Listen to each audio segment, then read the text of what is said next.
नमो सद्गुरु भक्त कल्याण मूर्ती, नमो सद्गुरु भास्करा पूर्ण कीर्ती, सेवेलागी सेवक झालो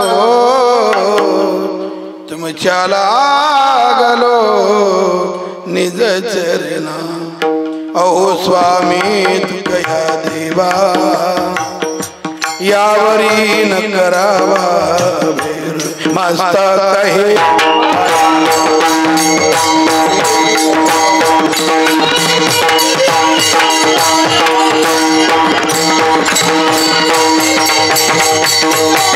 गावात संघटना आहे, एका विचाराने लोक राहतात, त्या गावाचं धार्मिक कार्य अतिशय वेगाने वाढत असतं। ज्या गावात लोकांचं संघटन नाही, राजकारणाच्या माध्यमातून आपले अंतस्तवाद गावातल्या धार्मिक कार्यामध्ये आडवे आणणारे लोक आणि त्यांच्यामध्ये होणारे मतभेद, त्या गावात जर संघटन नसेल तर या धार्मिक कार्याला वेग येत नसतो। पण तुमच्या सर्वांचं संघटन पाहिलं आणि संजीवभाऊ अडवूंना तुम्ही फार अंतकरणापासून साथ देताय हे आजच्या दिंडीच्या स्वरूपावरनं आम्हाला कळालं। त्याबद्दल तुमच्या सर्व अष्टोलीकरांचं अतिशय मनापासून तुम्हाला धन्यवाद देतो, आभार मानतो आणि सर्वांच्या चरणी माता विनम्र करून चिंतन करतो, सुरुवात करतो। विठ्ठल जगद्गुरु तुकोबाराय या अभंगामधून आपल्या अंतकरणामध्ये काही आकांक्षा, अपेक्षा, इच्छा रुक्मिणी प्राण संजीवन पंढरीश परमात्मा यांच्या समोर प्रकट करताय। डबल आवाज नको। रुक्मिणी प्राण संजीवन पंढरीश परमात्मा यांच्या समोर प्रकट करताय, काही मागण्या आपल्या अंतकरणामधल्या प्रकट करताय। वारकरी संप्रदायामध्ये जगद्गुरु तुकोबारायांचं जीवन जर आपण पाहिलं आणि त्यांची अभंगगाथा जर वाचली तर मागणाऱ्या माणसाचा जगद्गुरु तुकोबाराय धिक्कार करताय। परमार्थामध्ये आल्याच्या नंतर क्षेत्र कोणतंही असो, जी माणसं सारखे हात पसरत असतात अशा हात पसरणाऱ्या माणसाचा जगद्गुरु तुकोबाराय धिक्कार करतात। महाराज बोलताय, तुका म्हणे करी ब्रह्मांड ठेंगणे आणि हात पसरी जिने ढिगत्याचे। जी माणसं सारखं कोणाही पुढे हात पसरत असतात, सारखं मागणी मागत असतात, लाचारी जीवनामध्ये करत असतात, अशा लोकांचा महाराज धिक्कार करत आहे। ऐका, आपण सर्व लोक एज्युकेटेड आहात, उच्च शिक्षित आहात, याची मला जाणीव आहे। आणखी आवाज स्पष्ट कर, डबल येतोय आवाज मित्रा, डबल नकोय ना मला आवाज, तिकडला आहे का रिटर्न येतोय का? बरोबर, हरकत नाही। तुझा नंबर नाही माझ्याकडे, नंबर देतो जाताना। काय रे, किती ओळख आहे आपली, जुनी ओळख आहे का? नंबर देतो वर जाताना, तिकडला आवाज आहे, हे उत्तर बरोबर आहे, तुझं उत्तर बरोबर आहे मित्रा। बरं, हरकत नाही, आम्ही स्नेहाचे संबंध आहे आमचे, अतिप्रेमाचं बोलणं आहे, आपण ऍडजस्ट करून घेऊया। क्षेत्र कोणतंही असो, कोणत्याही क्षेत्रामध्ये मनुष्याला गरुड भरारी जर घ्यायची असेल, जीवन यशस्वी करायचं असेल तर मनुष्याने आपल्या जीवनामधला एक तत्व सांभाळलं पाहिजे। त्या तत्वाचं नाव आहे स्वाभिमान, सांभाळलाच पाहिजे। एखाद्या क्षेत्रामध्ये गेल्याच्या नंतर दुसऱ्याचे पाय चाटून जर आम्हाला मोठेपणा प्राप्त झालाही तर त्या मोठेपणाला काही अर्थ नसतो। स्वतःच्या कर्तृत्वाने जी माणसं मोठी होत असतात त्यांच्या जीवनातलं यश काही वेगळं असतं, आणि दुसऱ्यांच्या पायाचा आश्रय घेऊन दुसऱ्यांचे तळवे चाटून एखादा माणूस जर मोठा झालाही समजा तर त्या मोठेपणा काही अर्थ नसतो। माणसाने स्वाभिमान शेवटच्या क्षणापर्यंत जिवंत ठेवला पाहिजे।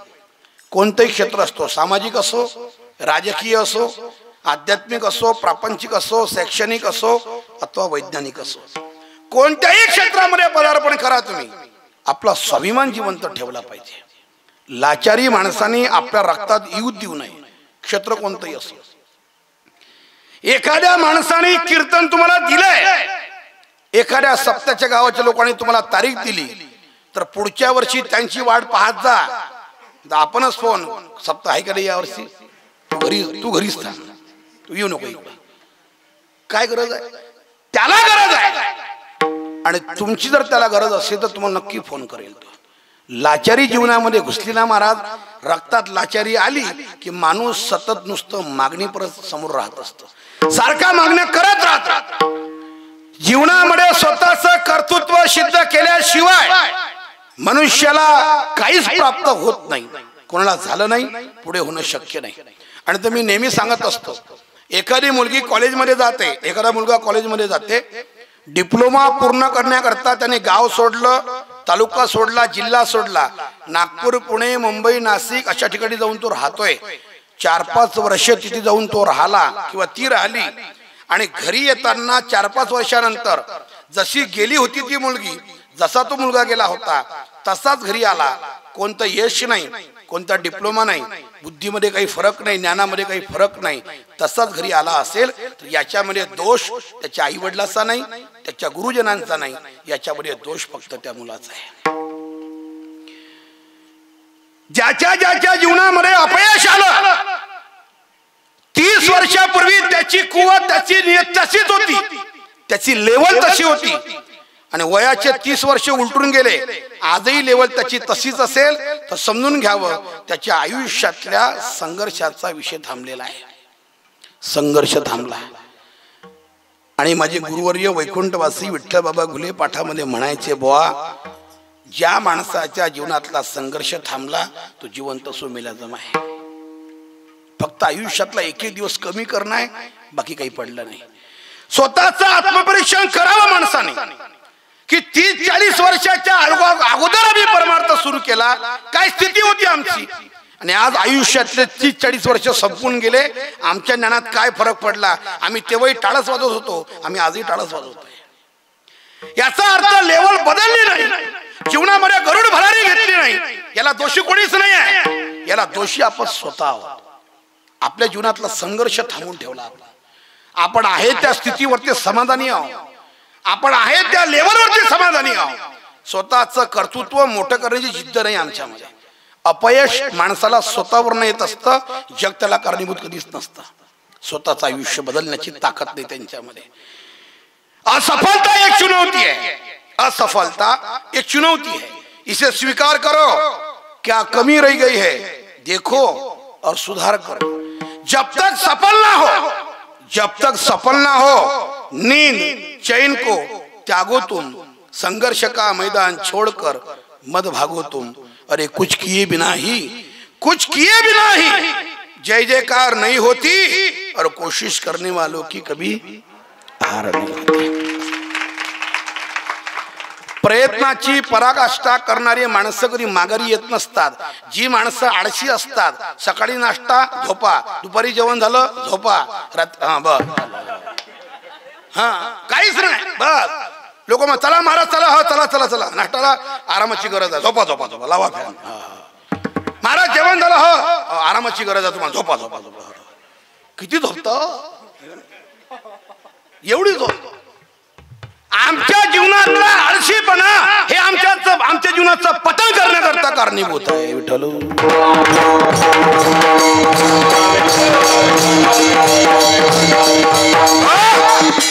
जिद्द नाही स्वतःचं जीवन गरुड भरारीकडे जायचं आहे, जिद्द नाही स्वतःचं जीवन समर्पित करायचं ज्ञानोबा तुकोबारांच्या ग्रंथाला, जिद्द नाही आहे स्वतःच्या आयुष्यामध्ये काही क्रांती करण्याचं. फक्त ज्ञानोबारांचं नाव आम्ही आमच्या जीवनाच्या भांडवलाकरता वापरलेलं आहे, बाकी आमच्या जीवनात क्रांती नावाची गोष्ट काहीच नाही आहे. क्रांती त्याला म्हणतात, ते पोरगा असतं त्याला क्रांती नाही म्हणत माझ्याकडे. क्रांती त्याला म्हणतात जगातली अशक्य गोष्टही शक्य करून दाखवणं, त्याचं नाव क्रांती आहे. ती क्रांती आमच्या आयुष्यात घडणं महत्वाची आहे. ज्या ज्या लोकांनी आपलं जीवन समर्पित केलं ज्ञानोबा तुकोबारांच्या ग्रंथाला, त्यांच्या आयुष्याचं सोनं झालं. पहा, याच अमरावती जिल्ह्यामध्ये घडलेली घटना सांगतो. याच जिल्ह्याने वंदनीय तुकडोजी महाराज या समाजाला दिले, याच जिल्ह्याने गाडगे बाबा दिले या समाजाला, याच जिल्ह्याने संत ज्ञानेश्वर महाराजांचा प्रतिमेचा फोटो जर विश्वाला कळाला असेल तर उपकार अमरावती जिल्ह्याचे आहे. उदाहरण आहे संत गुलाबराव महाराजांचे उपकार.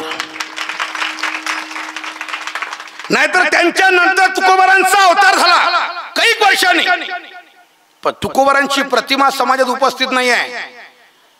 त्यांचा फोटो आपण जर घरात लावत असाल तर तो ओरिजिनल फोटो महाराजांचा नाही आहे. आपली श्रद्धा आहे, हा भाग वेगळा आहे. पण तो फोटो 1934 मध्ये एक चित्रपट निघाला संत तुकाराम, आणि त्या चित्रपटामध्ये ब्लॅक अँड व्हाईट चित्रपट होता. त्या चित्रपटामध्ये तुकाराम महाराजची भूमिका करणारे जे पंत होते त्यांचं नाव विष्णू पंत पांगनीस, त्यांनी ती भूमिका केली होती. पिक्चर पूर्ण झाला, चित्रपट पूर्ण झाला आणि दिग्दर्शक त्यांच्या भूमिकेचे पैसे त्यांच्याकडे घेऊन गेले. त्यांना पैसे जेव्हा देण्यात आले तेव्हा विष्णुपंत पांगनीच्या मुखातून शब्द बाहेर पडले, हे पैसे नकोय मला.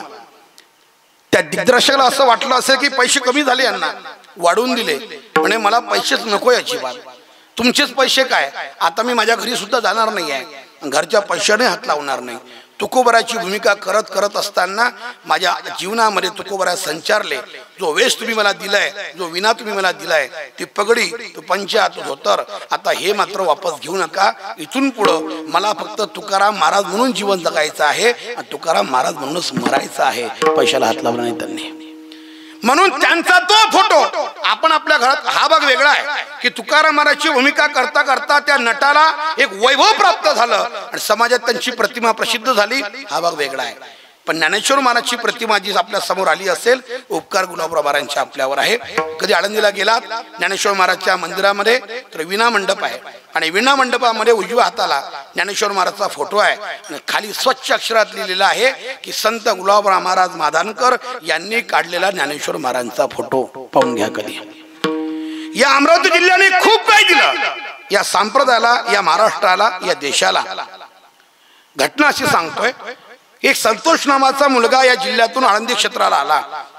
शिक्षण पूर्ण झालं, मल्ल एक त्याला मुलगा झाला. नाव ठेवण्यात आलं त्याचं सोहम. मागच्या वर्षी तो मुलगा 4थ्या वर्गात शिक्षण घेत होता संत ज्ञानेश्वर विद्यालयामध्ये. आणि मागच्या वर्षी त्या पोराने आपल्या आयुष्याची क्रांती केली.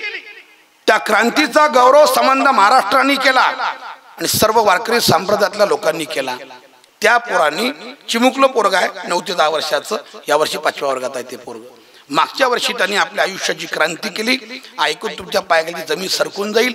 9033 ओव्याचा प्रबंध अर्थात संबंध ज्ञानेश्वरी आणि 700 श्लोकाची गीता त्या पोरांनी मुखोद्गत केली. चिमुकल्या पोरांनी.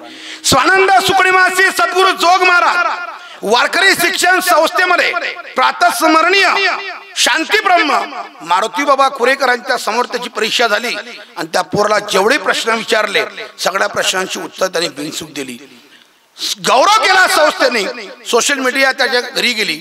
त्याच्या आईला पहिला प्रश्न केला, आई साहेब आतापर्यंत आम्ही फार मोठे मोठे माणसं पाहिले, बुद्धिवान लोक पाहिले, एज्युकेटेड लोक पाहिले, उच्च शिक्षित लोक पाहिले, पण एवढ्या लहान वयामध्ये ज्ञानेश्वरी गीता पाठ करणारा पोरगा आमच्या आयुष्यात कधी आम्ही पाहिला नाही. हे सगळं घडलं कशामुळे, हे रहस्य सांगा जरा आम्हाला. त्या बाईने जे उत्तर दिलं ना, अतिशय महत्वाचं. विशेषतः जेवढा माता भगिनी या ठिकाणी आल्यात ना, त्यांना माझी प्रार्थना आहे, हे उत्तर आपल्या सोबत घेऊन जा. नुसतं सोबत नेऊ नका, तर त्या बाईचं उत्तर स्वतःच्या हृदय पटलावरती कायमचं कोरून घ्या. आयुष्याचं सोनं होईल तुमच्या. उत्तर फार चांगलं आहे. त्या बाईने सांगितलं की माझा मुलगा 9 ते 10 वर्षाचा ज्ञानेश्वरी गीता पाठ करत असेल, याच्यामध्ये माझं श्रेय काहीच नाही आहे. पण एक गोष्ट मी तुम्हाला आवर्जून सांगते, हा मुलगा माझ्या गर्भामध्ये असताना, माझ्या पोटामध्ये असताना मी 9 महिने 9 दिवस ग्रंथराज ज्ञानेश्वरीचे 108 पारायण केली. परिणाम माझ्या पोटी असा हिरा जन्माला आला. हे काल्पनिक नाही, हे वास्तव घडलेली घटना आहे ज्ञानोबारांच्या दरबारातली. कुठे होता आपण? आमचं जीवन गरुड भराईकडे न्यायचं असेल तर स्वतःच करावं लागेल. काही गोष्टी अशा असतात ते त्याच्या त्यालाच कराव्या लागतात. त्याच्यामध्ये काही प्रकार आहे की अभ्यास ज्याचा त्यालाच करावा लागतो. मित्राला सांगून अभ्यास होत नसतो. जेवण ज्याचं त्यालाच, दुसऱ्याला नाही. अलीकडचे प्रेमी गोल पोरं म्हणतात, तू जेवली का? ते म्हण नाही, तू जेवली नाही की मला जेवास वाटत नाही. नाटकं करू नको, कानाखाली वाजू. नाटक बंद. हे असं कोणी असं उपाशी नसतं राहत कोणी. काही हे बंद करा, हे थोटांग आहे, खोटं प्रेम आहे, काहीच नाही आहे. जेवण जेवण जास्त तरीच करायचं असतं. कोणाचं पोट भरलं काय ना आपण असं काहीच नाही. तू जेवली की मग मला जेवायचं काम नाही. शहाणपणा करू नको. कोणी जेवल्याने कोणाचं पोट भरत नसते. जेवण ज्याचं त्यांनीच करायचं असते, बरं का माऊली? ज्याचं त्यांनी जेवण, ज्याचं त्यांनी अभ्यास, ज्याचा त्यांनी लग्न का तुम्ही असं कधी पाहिलं का बा पोरगी पाण्या करते कदा माणूस गेला पण पोरगी पसंत केली साक्षगंध त्याच्यासोबत सगळं त्याच्यासोबत झालं त्याच्यासोबत फिरायला गेली काही अडचण नाही सगळं त्याच्यासोबत त्यांना लग्नाचं पर्यंत झालं लग्नाच्या दिवशी मित्रच घोड्यावर बसून आला आणि युवाईने विचारलं का हो जवाई नाही आले नाही म्हणले जवायला अर्जंट काम आलं आज याचा काम बघून घ्या असं होते शक्य आहे काय जेवण जास्त त्यानेच करायचं लग्न जास्त त्यानेच करायचं अभ्यास ज्याचा त्यानेच करायचा असतो कोणीही आयुष्यामध्ये त्याचं काम तो करू शकत नाही म्हणून जीवनामध्ये गरुड भरारी घ्यायची आहे जीवनामध्ये यशस्वी व्हायचं आहे स्वतःलाच अभ्यास करावा लागेल दुसऱ्या माणसाला सांगून जमत नसते पहा आणि आपण जर स्वतः झिजणार नाही अभ्यास करणार नाही स्वतःचा स्वाभिमान जिवंत ठेवणार नाही तर सारखी लाचारी रक्तात येईल दुसरं काहीच नाही विठ्ठल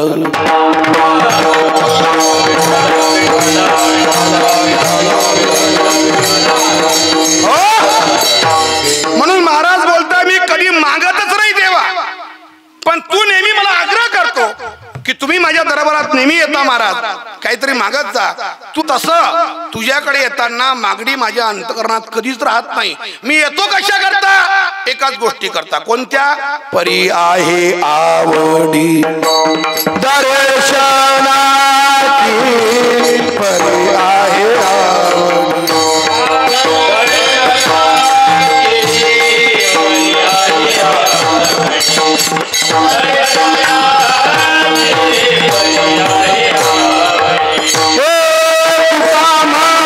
महाराज बोलताय मी तुझ्याकडे येतो फक्त एकाच अपेक्षेने परी आहे आवडी दर्शनाची सुतळीचा सळाही तुझा नकोय मला तुका म्हणे तुझी न लगे तसोडी परी आहे आवडी दर्शनाची तुझं दर्शन व्हावं देवा या अपेक्षेने तुझ्याकडे येतो काही मागण्या करता येत नाही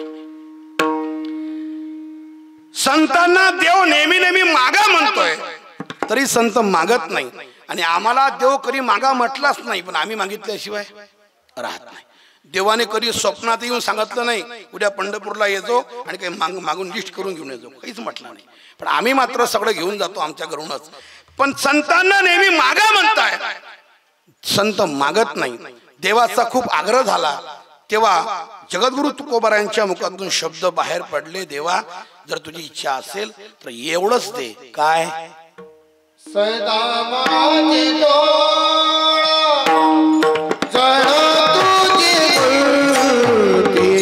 जय हो सदा माझे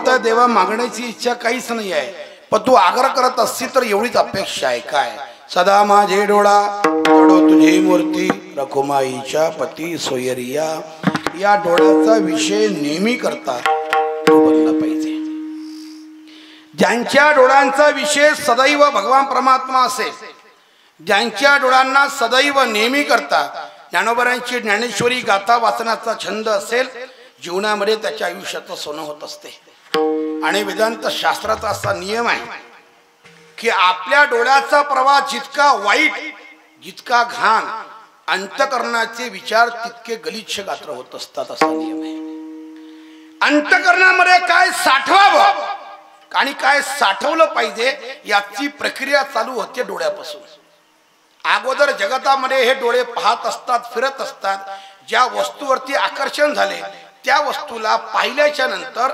डोळ्याच्या माध्यमातून ती वस्तू हृदयामध्ये साठून जाते आणि नंतर त्याच वस्तूचं माणसाला सारखं स्मरण होत राहतं हा मानसशास्त्राचा नियम आहे एखाद्या वस्तूचं एखाद्या व्यक्तीचं स्मरण होण्याकरता लगेच होत नाही अगोदर त्या व्यक्तीला त्या वस्तूला पाहतात डोळ्याने पाहिल्याच्या नंतर ते मनात साठवल्या जातं आणि नंतर त्या व्यक्तीचं किंवा त्या वस्तूचा विचार सारखा स्मरण त्याचं होत राहतं अशी प्रक्रिया आहे मग आपण पाहतो काय त्याच्यावर हृदयामध्ये साठवेल कोण हे डिपेंड आहे आणि साठवलं काय त्याच्यावर अवलंबून आहे त्याचं स्मरण होत राहणे कोणाचं स्मरण होतं हे त्याच्यावर अवलंबून आहे अनादि संसार मालेच्या ठाई नित्य विषय भोगिले पायी ते ठसावले चित्ताच्या ठाई आपण जर अनेक वर्ष अनेक जन्मोजन्मी फक्त विषयाचं सेवन करू आणि विषयाचं दर्शन करू तर अंतःकरणामध्ये त्याचाच विचार आणि मनामध्येही त्याचाच विचार.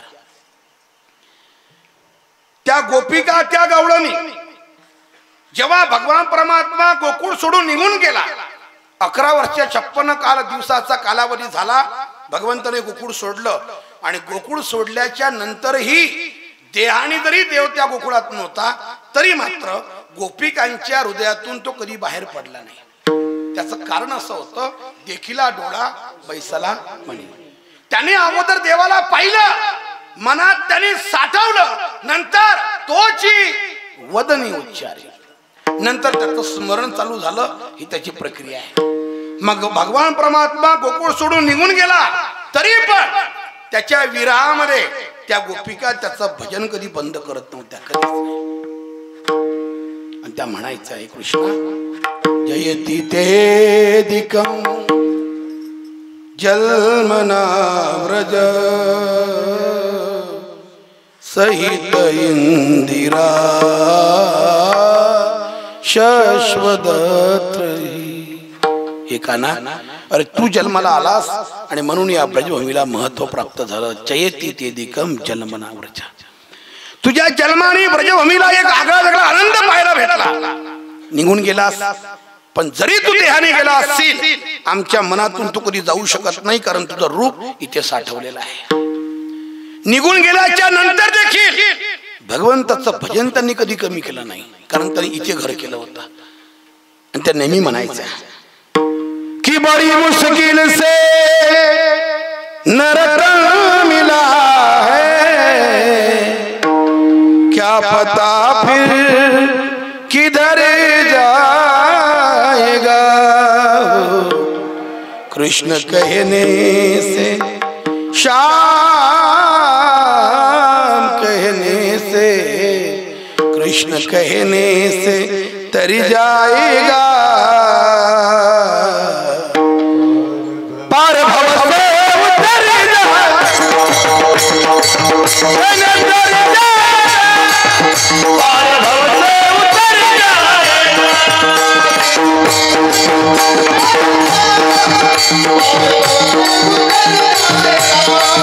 सरल्या नाही, कारण त्यांच्या हृदयामध्ये त्यांनी घर केलं होतं. आणि मानसशास्त्राचा नियम असा आहे, एखाद्या व्यक्तीने आपल्या हृदयामध्ये कायमचं घर केलं रे केलं की ती व्यक्ती आपल्या डोळ्यासमोर असो अथवा नसो, आयुष्याच्या शेवटच्या क्षणापर्यंत त्याची भेट हो अथवा न हो, पण त्या व्यक्तीला मनुष्य विसरू शकत नाही. हे मानसशास्त्राचा नियम आहे.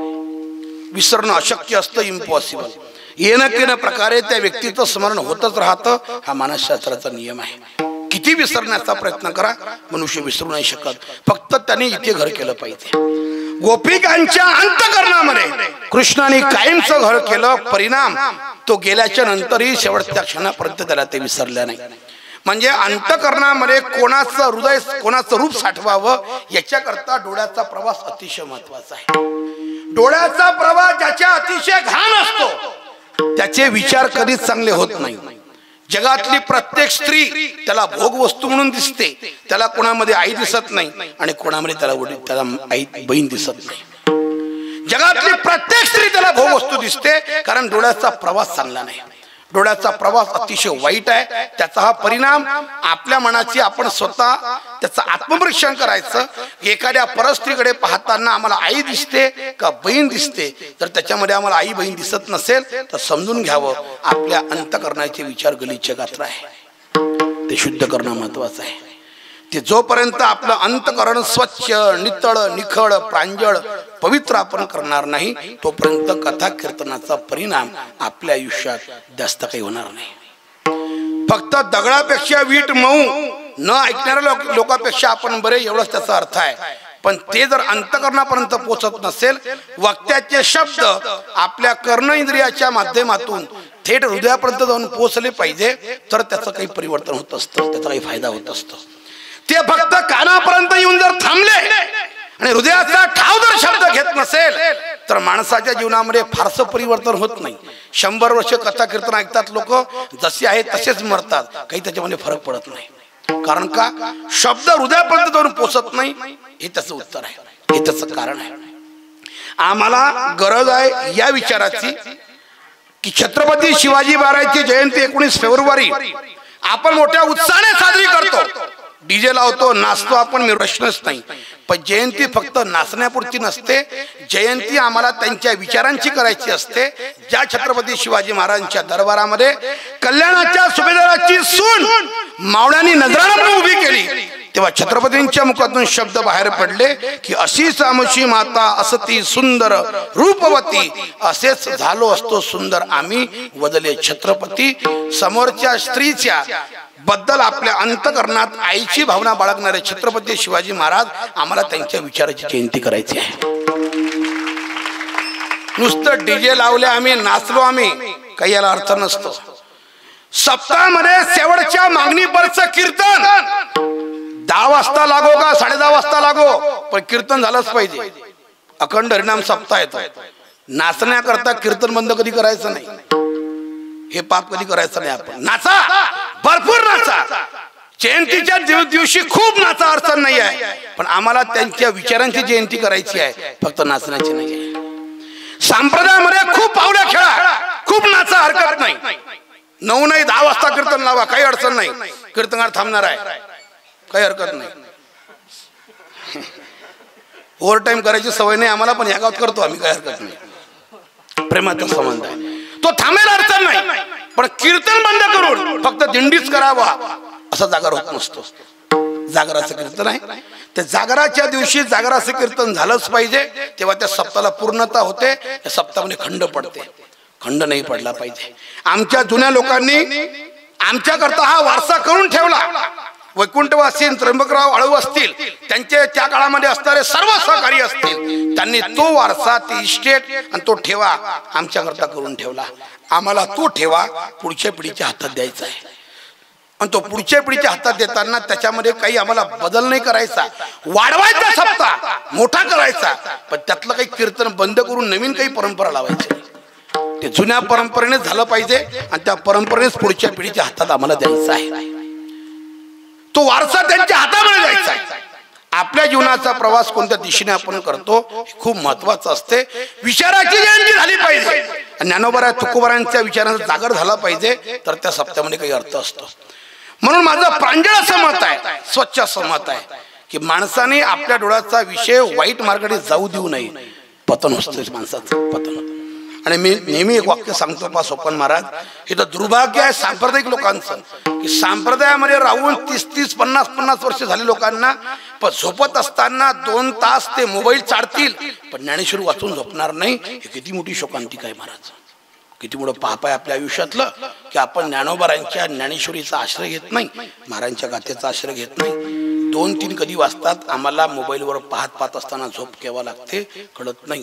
4 तास निघून जातात आयुष्यातले, पण एवढेच 4 तास आपण ज्ञानेश्वरी वाचून झोपू बा असा विचार आपण करत नाही. काय उद्धार होणार आहे आपला? कुठे आहोत आपण?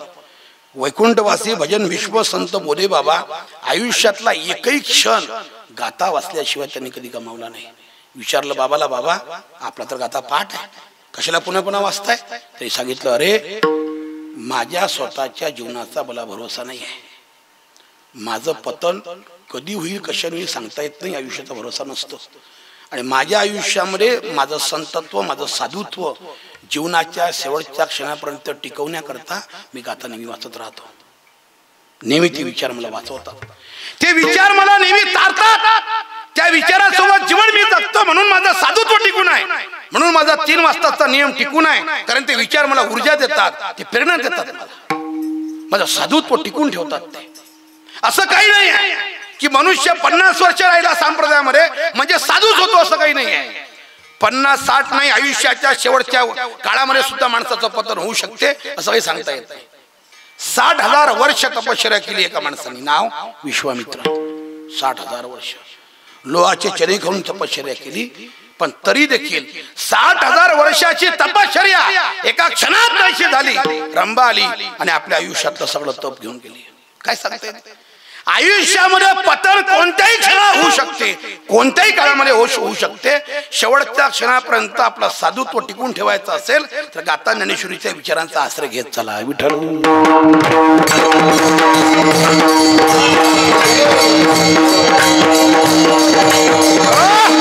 महाराज अपेक्षा आहे की माझ्या डोळ्याचा विषय तू बनला पाहिजे, संतांचे विचार बनले पाहिजे. घाण दृश्याकडे आणि घाण विचारांकडे माझ्या डोळ्याचा प्रवास ठेवू नको, एवढीच अपेक्षा आहे. सदा माझे डोळा जडो तुझे मूर्ती, रखुमाईच्या पती सोयरिया. महाराज, देवाच्या बद्दल तुम्ही एवढी अपेक्षा का करता? तोच आपल्या डोळ्याचा विषय बनावा असं तुमचं का म्हणण्याचं कारण आहे. महाराज उत्तर देत आहे अभंगाच्या दुसऱ्या चरणात. तुकोबाराय बोलताय, तुझ्याशिवाय पाहण्यासारखं या जगाच्या पाठीवर काही दुसरं चांगलं नाहीये. तुझं रूप अतिशय गोड आहे. गोड तुझे रूप, गोड तुझे नाम, देई मज प्रेम सर्व काळ. त्याचं नामही गोड आहे आणि त्याचं रूपही गोड आहे. भगवंताच्या नामस्मरण करण्याचा पहिला फायदा असतो अतिशय महत्वाचा. कोणता? माणसाच्या वाणीमध्ये मधुरता प्राप्त होते. आम्ही ज्यांच्या सहवासात राहिलो, वैकुंठवासी संत बोधे बाबा कधीही कोणाला कटू बोलले नाही आणि कधीही कोणाला आपला शब्द लागेल त्याच्या हृदयाला असं कधी वाक्यप्रचार केला नाही. त्याचं एकमेव कारण की त्यांच्या वाणीमध्ये मधुरता आली होती, गोडवा निर्माण झाला, कारण त्यांचं सतत नामस्मरण चालू असायचं. मधुरा वाणी होती, तुका म्हणे वाव पोटी. आम्ही सगळं काही चांगलं करतो, आम्ही कथा ऐकतो, कीर्तन ऐकतो, हरिपाठ करतो, पावल्या खेळतो, सगळं काही करतो. फक्त आम्ही जीवन जगत असताना आमच्या वाणीचा प्रवास गोड ठेवत नाही, मधुर ठेवत नाही. आता हे आमच्या मुख्यमंत्र्याच्या लाडक्या बहिणी झालेल्या, सगळं काही कथा कीर्तन ऐकणं सगळं चांगलं आहे, पण घरामध्ये राहताना कधीच वाणीचा प्रवास मधुर गोड कधीच ठेवणार नाही. जेव्हा एखादा मुलगा मुलगी पाण्याकरता जातो ना, महाराज काय बोलते पोरगी, बेटा नाव काय तुझं? मधुर आणि कोमल आवाजात सांगते, माझं नाव ना कोमल आहे. पाहणारा माणूस म्हणतो, अगं बाई थोडासा आवाज आला नाही आणखाऱ्यापर्यंत, थोडं मोठ्याने बोल ना. नाही, माझा आवाजच असा आहे.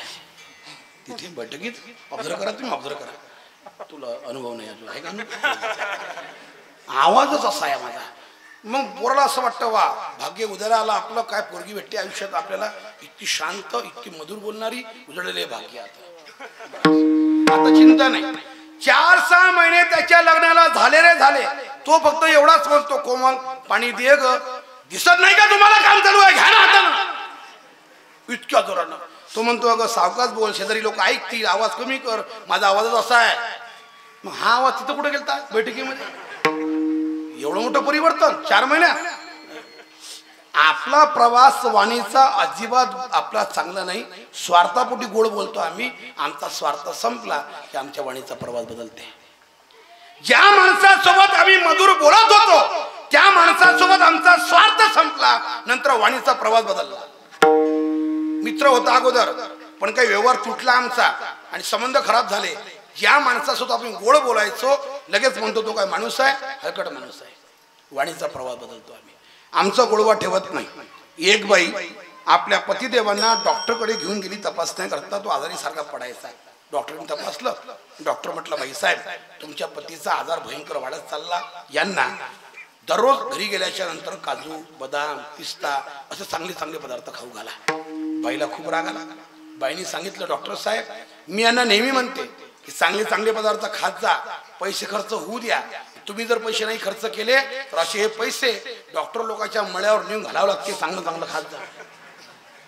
तो डॉक्टर अडवसर कोमात गेला, अजून बाहेर नाही आला. तो विचार करतोय की बा आपण या बाईला वाईट काय बोललो, चांगला सल्ला दिला, पण आम्हाला चांगलं बोलणं माहितीच नाही ना. चांगलं बोलणं माहिती नाही.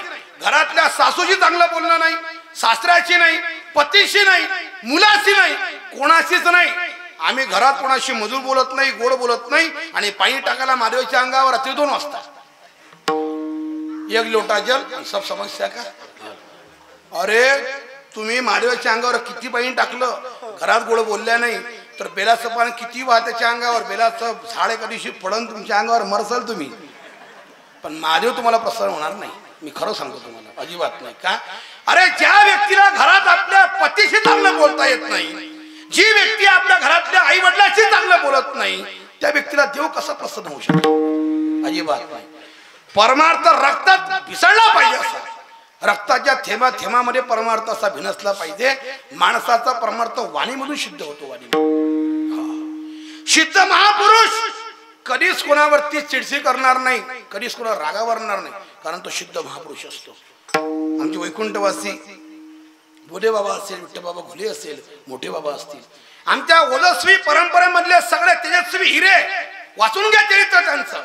त्या सगळ्यांचा स्वभाव अतिशय मधुर होता. आणि पुढचं वाक्य बोलतो पा, ज्या माणसाला समाजाचं नेतृत्व करायचं असतं, ज्या माणसाला समाजाचं नेतृत्व करायचं असतं त्या माणसाने मुखामध्ये साखर ठेवली पाहिजे, डोक्यावरती बर्फ ठेवला पाहिजे, अर्थात डोकं शांत ठेवलं पाहिजे आणि वाणीमध्ये गोडवा ठेवला पाहिजे, तरच समाज नेतृत्व होऊ शकतं. संजीव भाऊ जर एवढ्या सगळ्या कलाकारांना इथं उपस्थित करत असेल त्याचं एकमेव कारण बोलण्यामध्ये गोडवा आहे, वाणीमध्ये मधुरता आहे, म्हणून हे माणसं या ठिकाणी उभी आहे.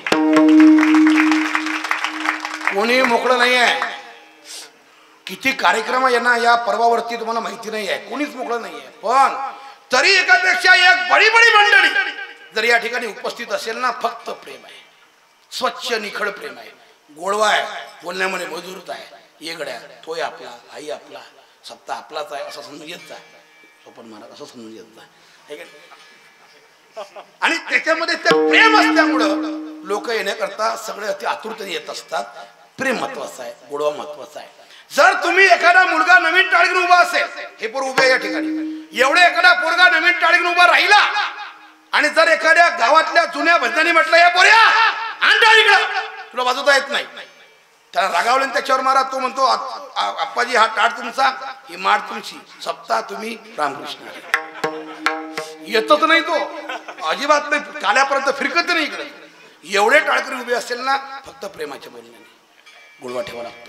आमचे मोदे बाबा डोक्यावर हात फिरवायचे असे, प्रेमाने म्हणायचे, अरे वाजव, तुला वाजवता येते, हळूहळू वाजवता येईल, अरे गा म्हण चाल एखादी, म्हणता येईल तुला. किती प्रेम होतं मला. केले उपकार सांगू मी काय,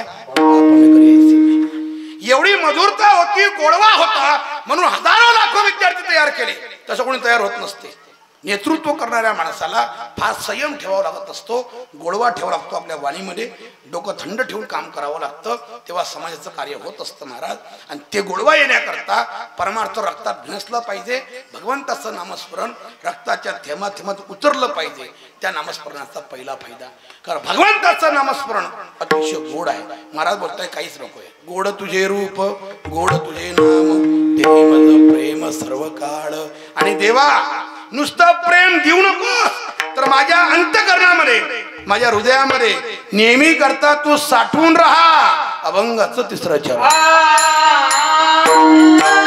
एवढी अपेक्षा आहे की संचरुणे राही हृदयी माझ्या, एवढंच मागणं आहे की माझ्या अंतःकरणामध्ये नेहमी करता साठवून राहा. देवा एकदा अंतःकरणामध्ये तू साठवला नसता की पुन्हा या अंतःकरणामध्ये, या हृदयामध्ये संसार कधी येणार नाही, आणि त्या हृदयामध्ये फक्त तू राहशील, बाकी काही राहणार नाही.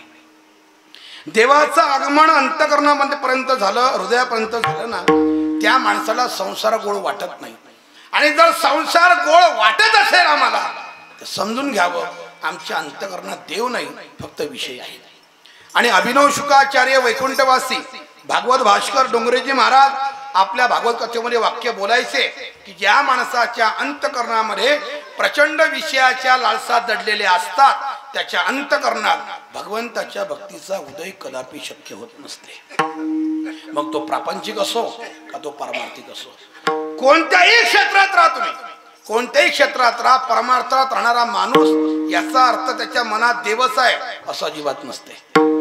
ज्ञानोबारायांनी जर हृदयामध्ये घर केलं तर ज्ञानोबारायांच्या समाधी सोहळ्याला माणूस कोणताच कुठेच न राहता तो थेट आळंदीतच राहील, कारण त्या ज्ञानोबाराबद्दल इथे जागा आहे. हे त्याचं उत्तर आहे. आणि ज्ञानोबारायांच्या नावाचा आश्रय फक्त स्वतःचे पोट भरण्याकरता जे लोक करतात ना, ते समाधी सोहळ्याच्या दिवशी घरीच राहत असतात. का? प्रीतीच नाही ज्ञानोबाराबद्दल, अंतःकरणात जागाच नाही. ज्या ज्ञानोबारायांनी आपल्यावरती अफाट असे उपकार केले, ज्या ज्ञानोबारायांनी जीवन जगण्याची वाट दाखवली, ज्या ज्ञानोबारायांच्या समाधीमध्ये सानिध्यामध्ये राहून आपण आपल्या जीवनाचं साफल्य करून घेतलं, त्या ज्ञानोबाराबद्दल आपल्या मनात जर तो भाव नसेल, समजून घ्या त्यांची जागा इथं नाही आहे. अंतःकरणापर्यंत ज्ञानोबाराय पोहोचलेच नाही. जर अंतःकरणात त्यांच्या हृदयामध्ये घर असेल तर ज्ञानोबारायांचा साधक काय सप्ताह घेईल महाराज आणि काय कुठे राहील घरी तो थेट आळंदीतच जाईल. होऊ शकत नाही असं. ज्याची ओढ ज्ञानोबारांच्या लवचुंबकासारखी ज्ञानोबारांच्या समाधीकडे ओढ ज्याची लागली ना तो कुठेच राहणार नाही, थेट समाधीपर्यंत जाईल, तिथे जाऊनच उत्सव करेल. काय ज्ञानोबारांची कृपा. की ज्ञानोबारांचं मोठेपण सांगत असताना SP कॉलेजचे प्राचार्य वैकुंठवासी गुरुनाम गुरु मामासाहेब दांडेकर पुण्यामध्ये प्रवचन करत असताना त्या प्रवचनामध्ये वाक्य बोलायचे की एखाद्या स्त्रीला मातृत्व जर प्रदान करायचं असेल तर 18 वर्षाचं वय पूर्ण करावं लागतं, तेव्हा ती आई होऊ शकते. पण ज्ञानोबारांचा गौरव करताना ते छातीला हात लावून म्हणायचे एक 16 वर्षाचा मुलगा पुरुष जातीत जन्माला आला आणि संबंध विश्वाची आई होऊन बसला, त्यांचं नाव संत ज्ञानेश्वर महाराज. साधी क्रांती नाही आहे आणि त्या क्रांतीमध्ये आपण सर्व सहभागी आहोत, त्यांची आपण लेकरं आहोत. त्यांच्या सानिध्यात राहणारी माणसं जर ज्ञानोबारांच्या समाधीत सोडायला त्यांच्या उत्सवाला त्यांच्या दारात होत नसेल ना, जागा इथे नाही त्यांची. आमच्या हृदयामध्ये माऊलीने घरच केलं नाही. काय उपकार आहे महाराज, काय साबळलं त्यांनी. की प्रसंग आळंदीमध्ये कसाही येऊ, किती वाईट दिवस येऊ, पण ज्ञानोबारांनी साधकाला उपवाशी ठेवलं असा कोणत्या साधकाच्या आयुष्यातला कधीच असा विषय येत नाही, त्याची आठवण कोणतीच नाही, असा प्रसंग नाही आहे. आम्ही संस्थेमध्ये होतो त्या आमच्यापेक्षा आमचे आवारे बाबा या ठिकाणी बसलेले आहे. आधीचा काळ, खूप आधीचा काळ. शिड्या भाकरी घेऊन 8-8 दिवसाच्या शिड्या भाकरी एकत्रित जमा करून उन्हामध्ये वाळवून आणि नंतर पाण्यामध्ये बारीक बारीक करून करून त्याचा भुगा करून खाण्याचे दिवस त्यांनी काढले. विचारा त्यांना, इतके वाईट दिवस काढले, पण त्या भाकरी खाण्यामध्ये शिड्या भाकरी खाण्यामध्ये सुद्धा इतका आनंद होता महाराज, खूप आनंद होता. आम्ही संस्थेला होतो. घरी पाडवा असायचा, होळीचा सण असायचा, घरी दिवाळीचा सण असायचा.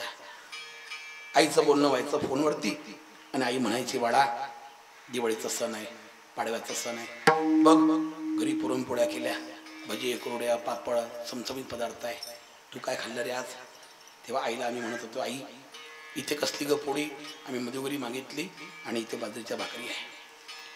आणि आईच्या कानावरती शब्द पडले की आईच्या समोर इतकं मोठं ताट भरून असायचं, आई घरातल्या लोकांना पूर्ण जेवण द्यायची आणि आमचा कानावरचा शब्द ऐकला की माझं पोरग माझं लेकरू बाजरीच्या भाकरी खाते. सणाच्या दिवशी आई आपलं ताट भरलेलं बाजूला सारून देत होती आणि कोपऱ्यात बसून रडायची आमची आई.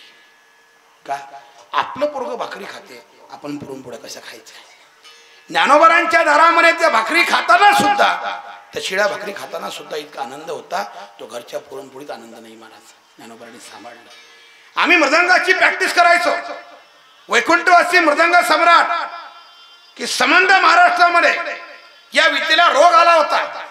हे रोगीट झालेली विद्या होती मृदंग क्षेत्रातली, पण त्या रोगीट झालेल्या विद्येला पुन्हा अतिशय संक्रमित केलं, प्रफुल्लित केलं आणि त्या महाराष्ट्रामध्ये वैद्य जन्माला आले. त्या वैद्याचं नाव आहे पांडुरंग बाबा वैद्य मृदंग सम्राट, ज्यांनी या मृदंग कलेच्या क्षेत्रामध्ये आपल्या जवळचं ज्ञान आणि कला मोफत निष्काम भावनेने संबंध महाराष्ट्र लोकांना वाटून दिले महाराज, संबंध महाराष्ट्र लोकांना. आणि आयुष्यामध्ये ज्ञानोबारांनी जर एवढं सांभाळलं असेल आम्हाला, तर त्या ज्ञानोबाराबद्दल आमच्या मनात ती प्रीती पाहिजे, ती भावना पाहिजे. आणि जर ते नसेल तर समजून घ्या हृदयामध्ये ज्ञानोबारांचं स्थान नाही आहे, ज्ञानोबारांनी हृदयामध्ये घर केलं नाही.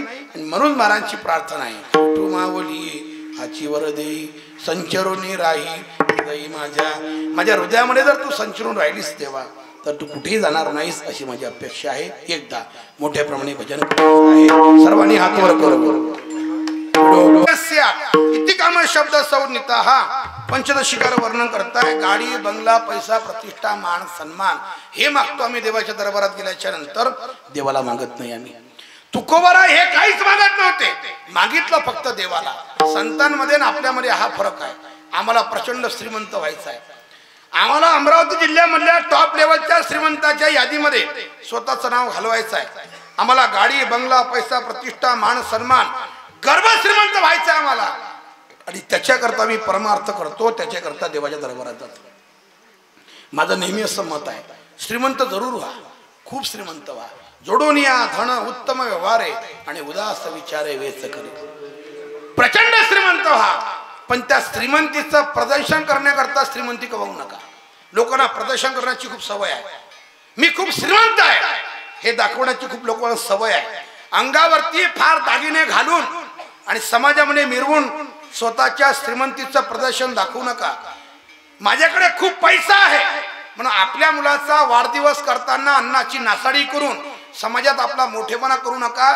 श्रीमंतीचं प्रदर्शन करू नका. श्रीमंतीचं प्रदर्शन करायचं असेल तर या आष्टोलीमध्ये भेटा कार्यकर्त्यांना, भेटा संजीव भाऊला आणि त्यांना म्हणा की तुम्ही सप्ताह फारच गोड करता गड्या, हा सप्ताह असाच चालू ठेवा, असाच स्वरूपाने ठेवा. पैसे कमी पडले ना, मी श्रीमंत आहे आपल्याकडनं घेऊन जा, याला म्हणतात श्रीमंतीचं प्रदर्शन. इथे करावं. इथे केल्याच्या नंतर त्या पैशाची सार्थकता आहे. जोडून या धन उदास विचारे व्यस्त करी, त्याचा योग्य विनियोग करणं त्याला म्हणतात श्रीमंतीचं प्रदर्शन. अरे ज्ञानोबारांचा पालखी सोहळा जसा चांदीच्या रथात निघतो ना आणि दिवे घाटात ना, तेव्हा तो सोहळा पाहण्याकरता हजारो लाखो भाविक येतात. काय माझे ज्ञानोबार आहे, डौलात चालतात महाराज, त्यांचा रथ चालतो. तसा आपल्या गावाचा पालखी सोहळा संबंध महाराष्ट्राने युट्यूबच्या माध्यमातून पाहिला पाहिजे.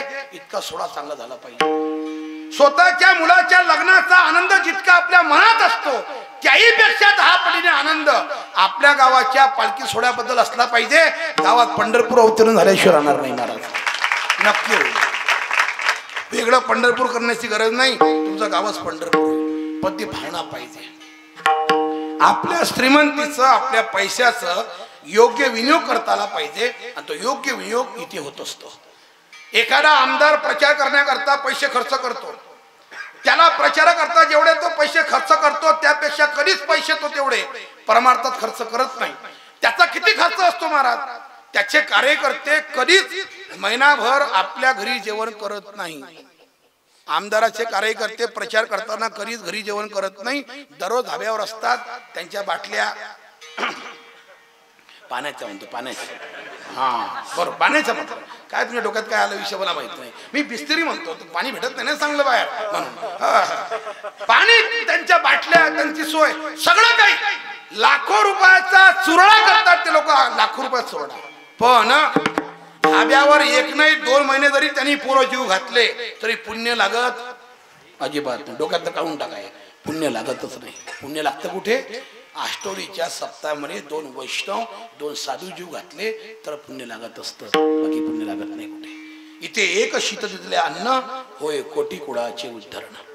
आपल्या पैशाचा योग्य विनियोग करता आला पाहिजे, पैसा सत्कर्मात खर्च झाला पाहिजे, एवढी आपल्या चरणी प्रार्थना आहे. म्हणून महाराज बोलता, देवा काहीच नकोय, साई इतना दीजिए, साई इतना दीजिए जा मैं कुटुंब समाए, मैं भी भूखा न रहूं और आने वाला साधू भी भूखा न जाए, एवढं मला दे देवा, बाकी काहीच नको, काही अपेक्षा नाही आहे. मग देवा नेमकं तुम्हाला पाहिजे काय महाराज? महाराज सांगताय तुझ्या चरणाजवळ खूप सुख आहे, याच्यापेक्षा वेगळं मला काही नको, शेवटचं चरण देवा. त्याच्यामधला 1 हप्ता तरी 1500 आम्ही दरवर्षी तुझ्या सप्ताह करता देत जाऊ, अशी आज सर्वांनी प्रतिज्ञा करायची. करता का? करता का नाही? हो का नाही? हो असं टाळ्या वाजवा, मग हो असं टाळ्या वाजवा. लक्षात ठेव जा, टाळ्या वाजवल्या तुम्ही, देवाला माहिती आहे संकल्प खरा आहे का खोटा आहे. दरवर्षी घरचा माणूस किती देते हा त्याचा प्रश्न आहे, पण तुम्ही सगळा महिला वर्ग मुख्यमंत्र्याचा 1 हप्ता आपण सप्ताहाला देणार म्हणजे देणार. संकल्प केला तुम्ही आता, आणि समजा संकल्प पूर्ण तुम्ही नाही केला, कधी ऑटो तुमचा पलटी होईल काही सांगता येईल. मग माझं वाक्य आठवायचं, पंकज महाराज सांगून गेले होते 1500 दिले त्याचा धन काय. म्हणून प्रार्थना आहे, आपल्या जवळचा सप्ता पैसा या सत्कर्मात खर्च झाला पाहिजे, आणि भगवंताच्या चरणाजवळ जे सुख आहे जगाच्या पाठीवर कुठेच नाही, आणि त्याच्यामुळे जर सुख असेल तर तेवढंच आपल्या आयुष्यात करावं, एवढी प्रार्थना आपल्या सर्वांच्या समोर करतो आणि आपल्या या ठिकाणी वाणीला विराम देतो. अतिशय सुंदर सप्ताह आहे.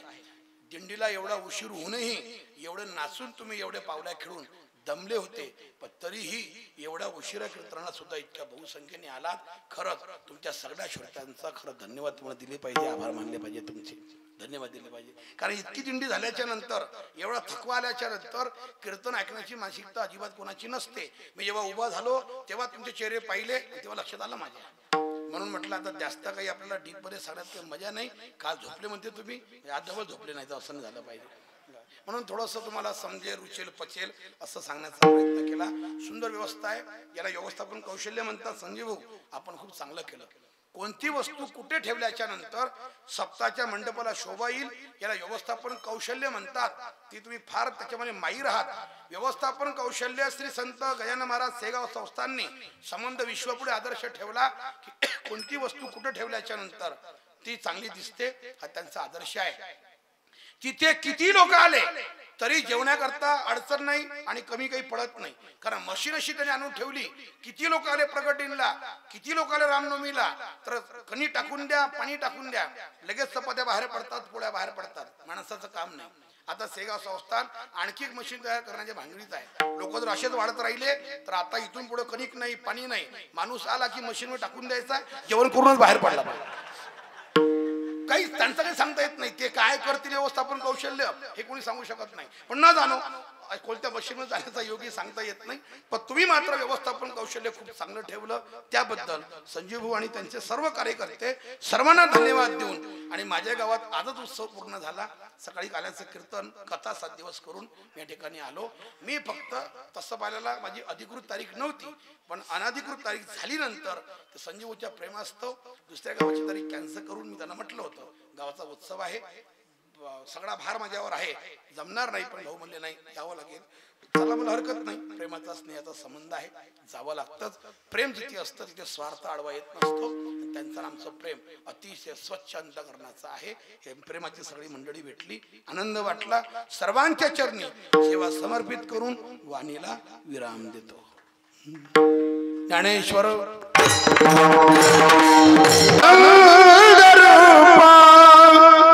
नमो सद्गुरु भक्त कल्याण मूर्ती, नमो सद्गुरु भास्करा पूर्ण कीर्ती. सेवेलागी सेवक झालो, तुमच्या लागलो निज चरणा. अहो स्वामी तुकया देवा, यावरी न करावा भेर मस्तक हे.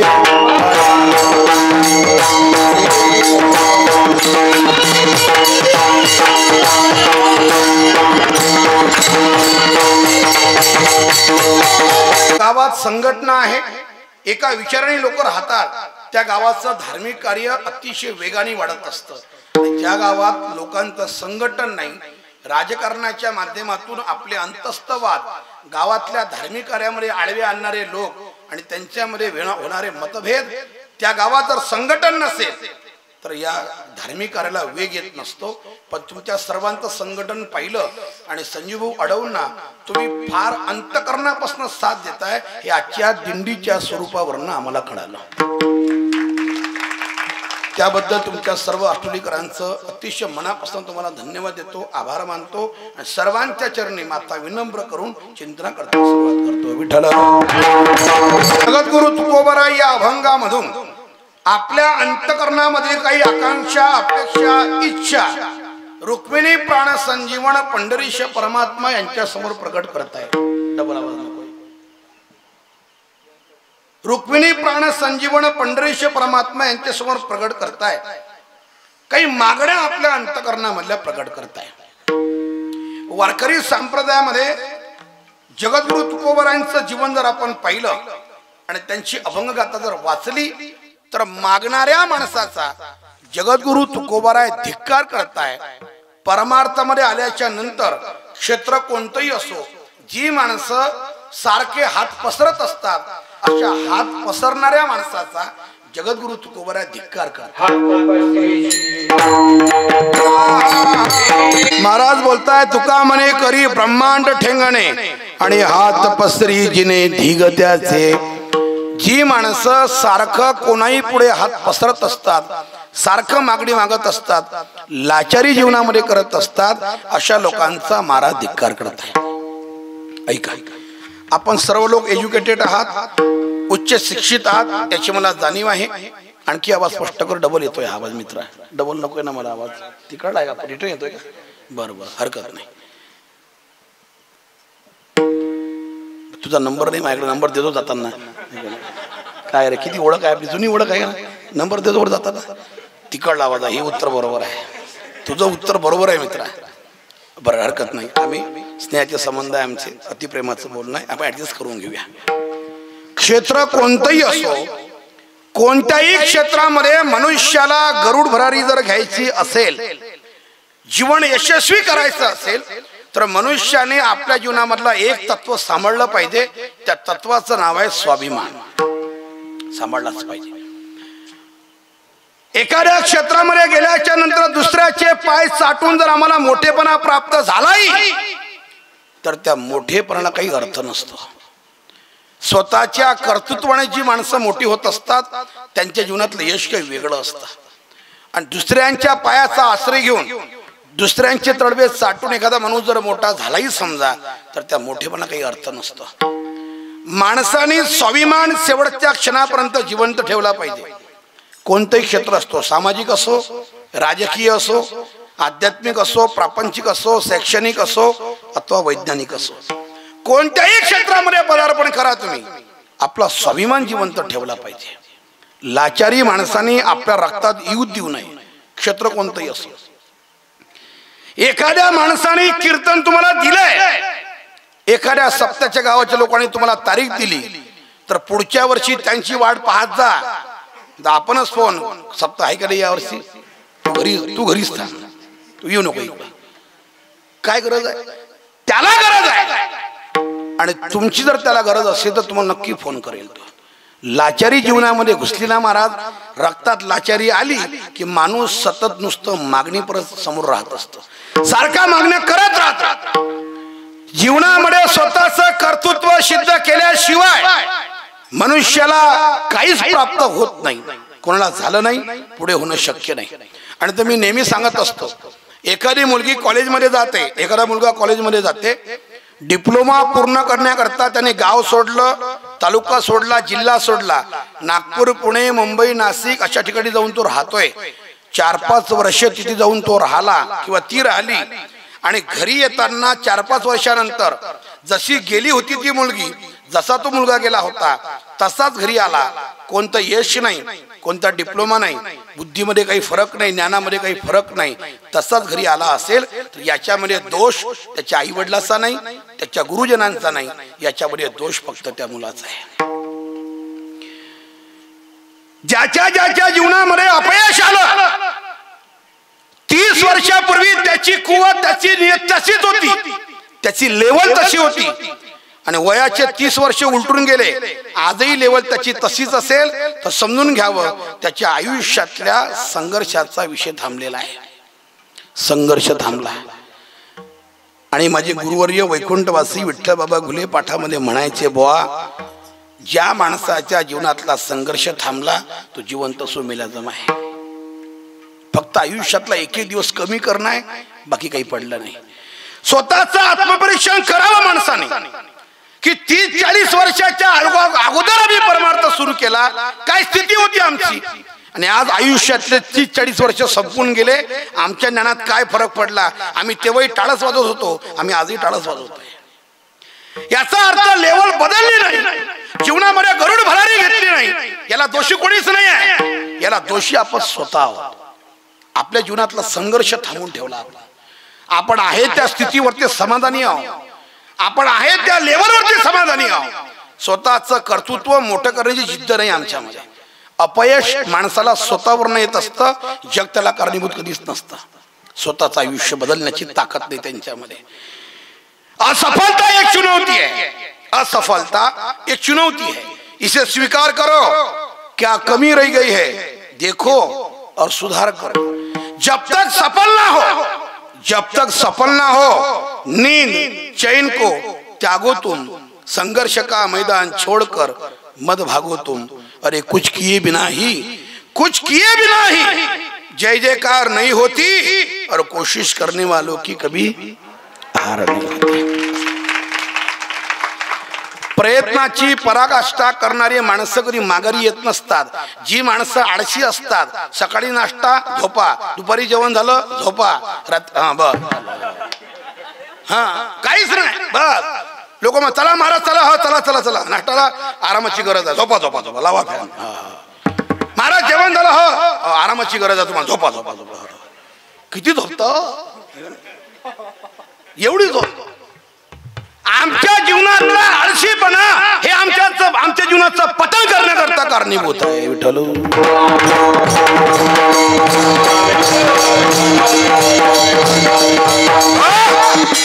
जिद्द नाही स्वतःचं जीवन गरुड भरारीकडे जायचं आहे, जिद्द नाही स्वतःचं जीवन समर्पित करायचं आहे ज्ञानोबा तुकोबारांच्या ग्रंथाला, जिद्द नाही आहे स्वतःच्या आयुष्यामध्ये काही क्रांती करण्याचं. फक्त ज्ञानोबारांचं नाव आम्ही आमच्या जीवनाच्या भांडवलाकरता वापरलेलं आहे, बाकी आमच्या जीवनात क्रांती नावाची गोष्ट काहीच नाही आहे. क्रांती त्याला म्हणतात, ते पोरगा असतं त्याला क्रांती नाही म्हणत माझ्याकडे. क्रांती त्याला म्हणतात जगातली अशक्य गोष्टही शक्य करून दाखवणं, त्याचं नाव क्रांती आहे. ती क्रांती आमच्या आयुष्यात घडणं महत्वाची आहे. ज्या ज्या लोकांनी आपलं जीवन समर्पित केलं ज्ञानोबा तुकोबारांच्या ग्रंथाला, त्यांच्या आयुष्याचं सोनं झालं. पहा, याच अमरावती जिल्ह्यामध्ये घडलेली घटना सांगतो. याच जिल्ह्याने वंदनीय तुकडोजी महाराज या समाजाला दिले, याच जिल्ह्याने गाडगेबाबा दिले या समाजाला, याच जिल्ह्याने संत ज्ञानेश्वर महाराजांचा प्रतिमेचा फोटो जर विश्वाला कळाला असेल तर उपकार अमरावती जिल्ह्याचे आहे. उदाहरण आहे संत गुलाबराव महाराजांचे उपकार. नाहीतर त्यांच्या नंतर तुकोबारांचा अवतार झाला काही वर्षांनी, पण तुकोबारांची प्रतिमा समाजात उपस्थित नाही आहे. त्यांचा फोटो आपण जर घरात लावत असाल तर तो ओरिजिनल फोटो महाराजांचा नाही आहे. आपली श्रद्धा आहे, हा भाग वेगळा आहे. पण तो फोटो 1934 मध्ये एक चित्रपट निघाला संत तुकाराम, आणि त्या चित्रपटामध्ये ब्लॅक अँड व्हाईट चित्रपट होता. त्या चित्रपटामध्ये तुकाराम महाराजची भूमिका करणारे जे पंत होते त्यांचं नाव विष्णू पंत पांगनीस, त्यांनी ती भूमिका केली होती.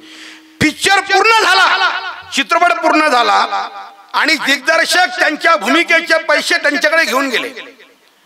त्यांना पैसे जेव्हा देण्यात आले तेव्हा विष्णुपंत पांगणीच्या मुखातून शब्द बाहेर पडले, हे पैसे नकोय मला.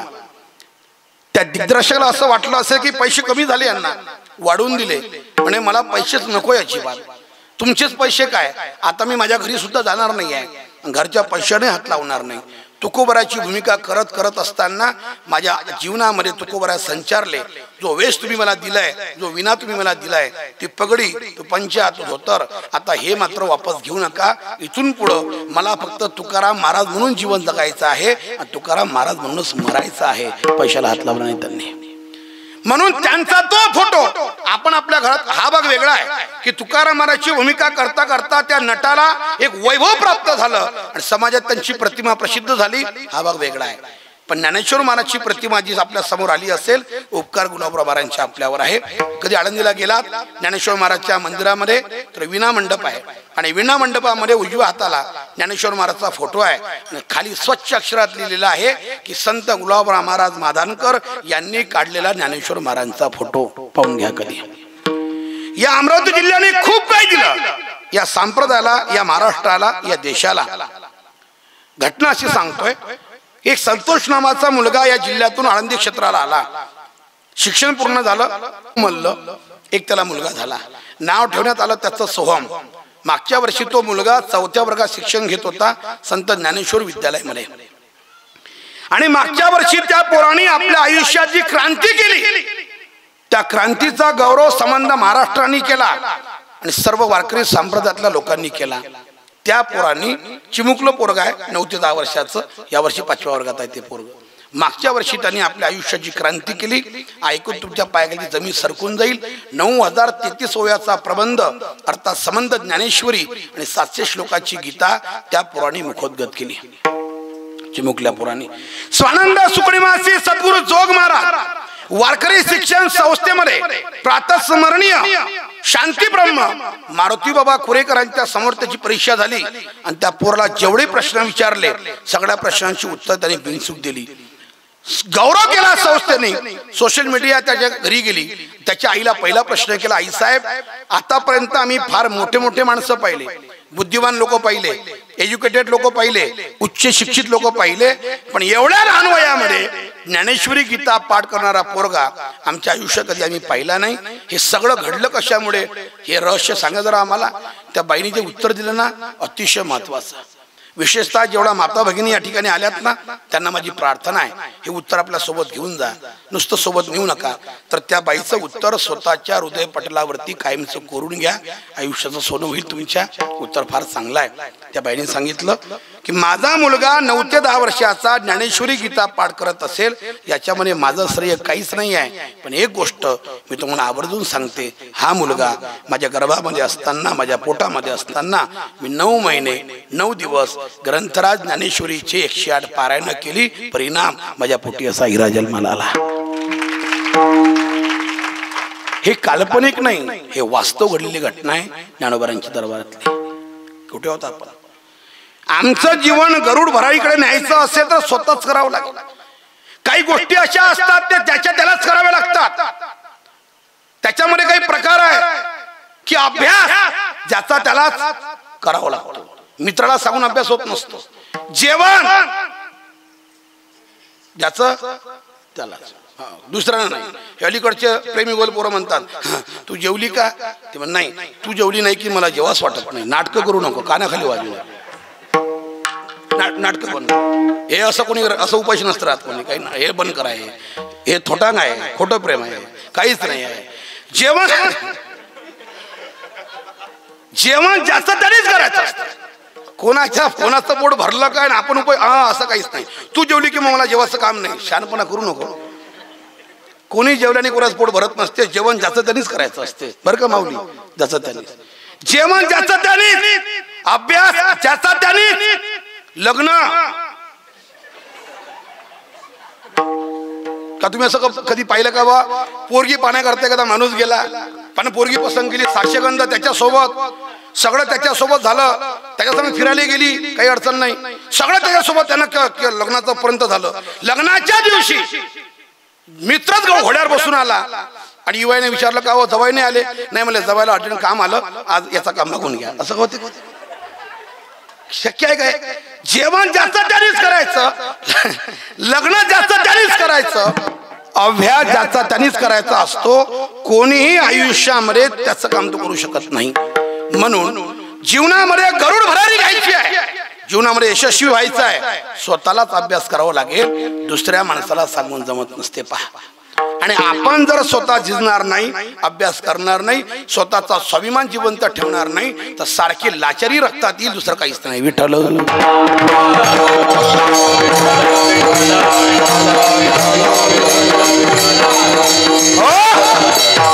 म्हणून महाराज बोलता मी कधी मागतच नाही देवा, पण तू नेहमी मला आग्रह करतो की तुम्ही माझ्या दरबारात नेहमी येता महाराज, काहीतरी मागत जा. तू तसं तुझ्याकडे येताना मागणी माझ्या अंतकरणात कधीच राहत नाही. मी येतो कशा करता? एकाच गोष्टी करता. कोणत्या? परी आहे आवडी दर्शनाची, परी आहे आवडी.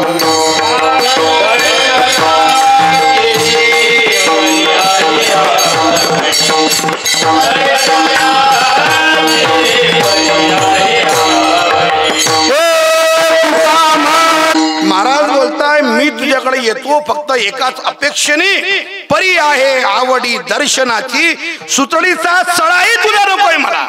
तुका म्हणे तुझी न लगे तसोडी, परी आहे आवडी दर्शनाची. तुझं दर्शन व्हावं देवा या अपेक्षेने तुझ्याकडे येतो, काही मागण्या करता येत नाही. संतांना देव नेहमी नेहमी मागा म्हणतोय, तरी संत मागत नाही.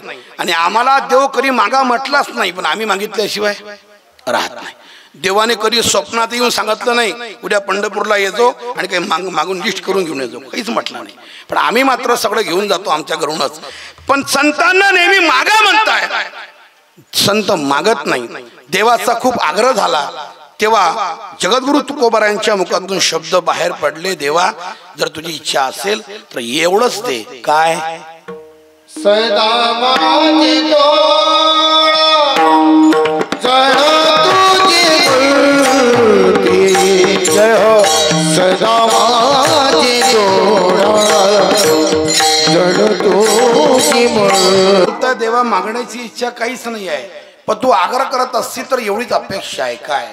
सदा माझे डोळा जडो तुझी मूर्ती, रखुमाईच्या पती सोयरिया. या डोळ्याचा विषय नेहमी करता तू बनला पाहिजे.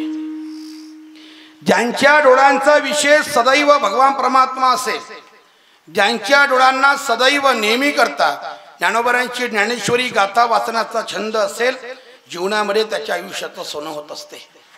आणि वेदांत शास्त्राचा असा नियम आहे की आपल्या डोळ्याचा प्रवाह जितका वाईट, जितका घाण, अंतकरणाचे विचार तितके गलिच्छ गात्र होत असतात, असा नियम आहे. अंतकरणामध्ये काय साठवावं आणि काय साठवलं पाहिजे याची प्रक्रिया चालू होते डोळ्यापासून.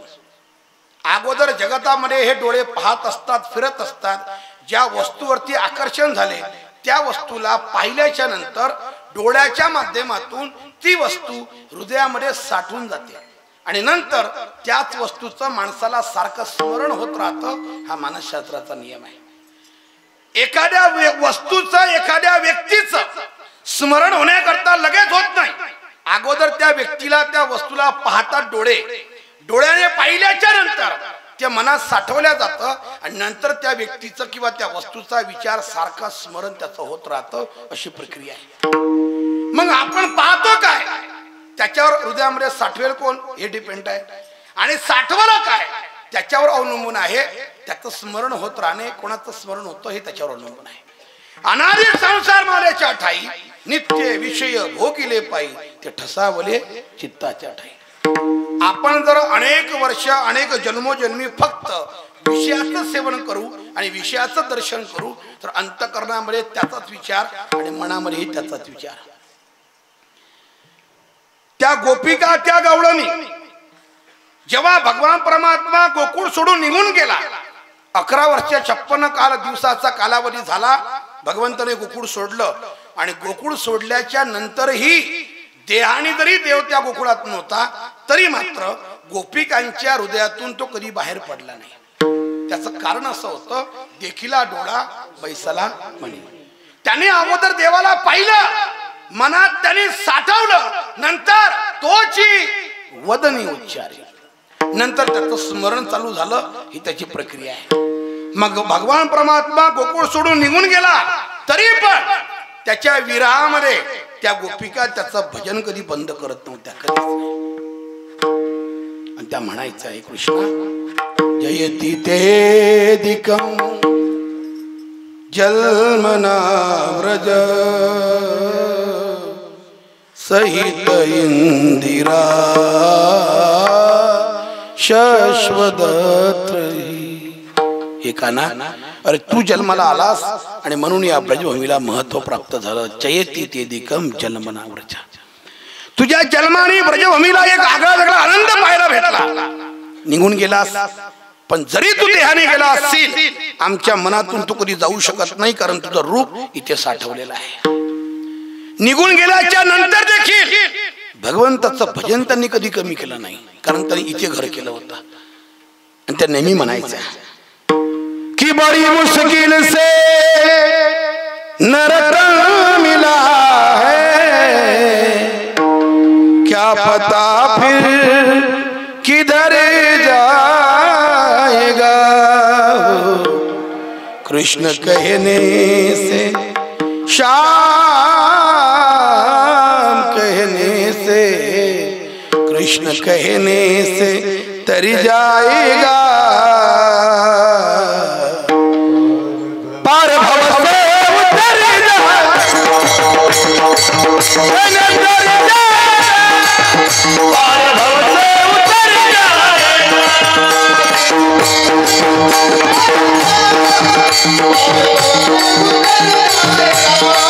सरल्या नाही, कारण त्यांच्या हृदयामध्ये त्यांनी घर केलं होतं.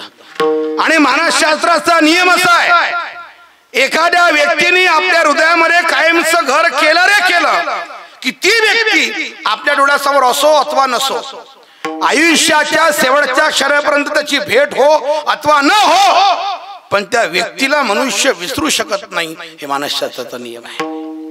विसरणं अशक्य असतं, इम्पॉसिबल. येणं केलं प्रकारे त्या व्यक्तीचं स्मरण होतच राहतं. हा मानसशास्त्राचा नियम आहे. तिथी विसरण्याचा प्रयत्न करा, मनुष्य विसरू नाही शकत. फक्त त्याने इथे घर केलं पाहिजे. गोपिकांच्या अंतःकरणामध्ये कृष्णाने कायमचं घर केलं. परिणाम तो गेल्याच्या नंतरही शेवटच्या क्षणापर्यंत त्याला ते विसरलं नाही.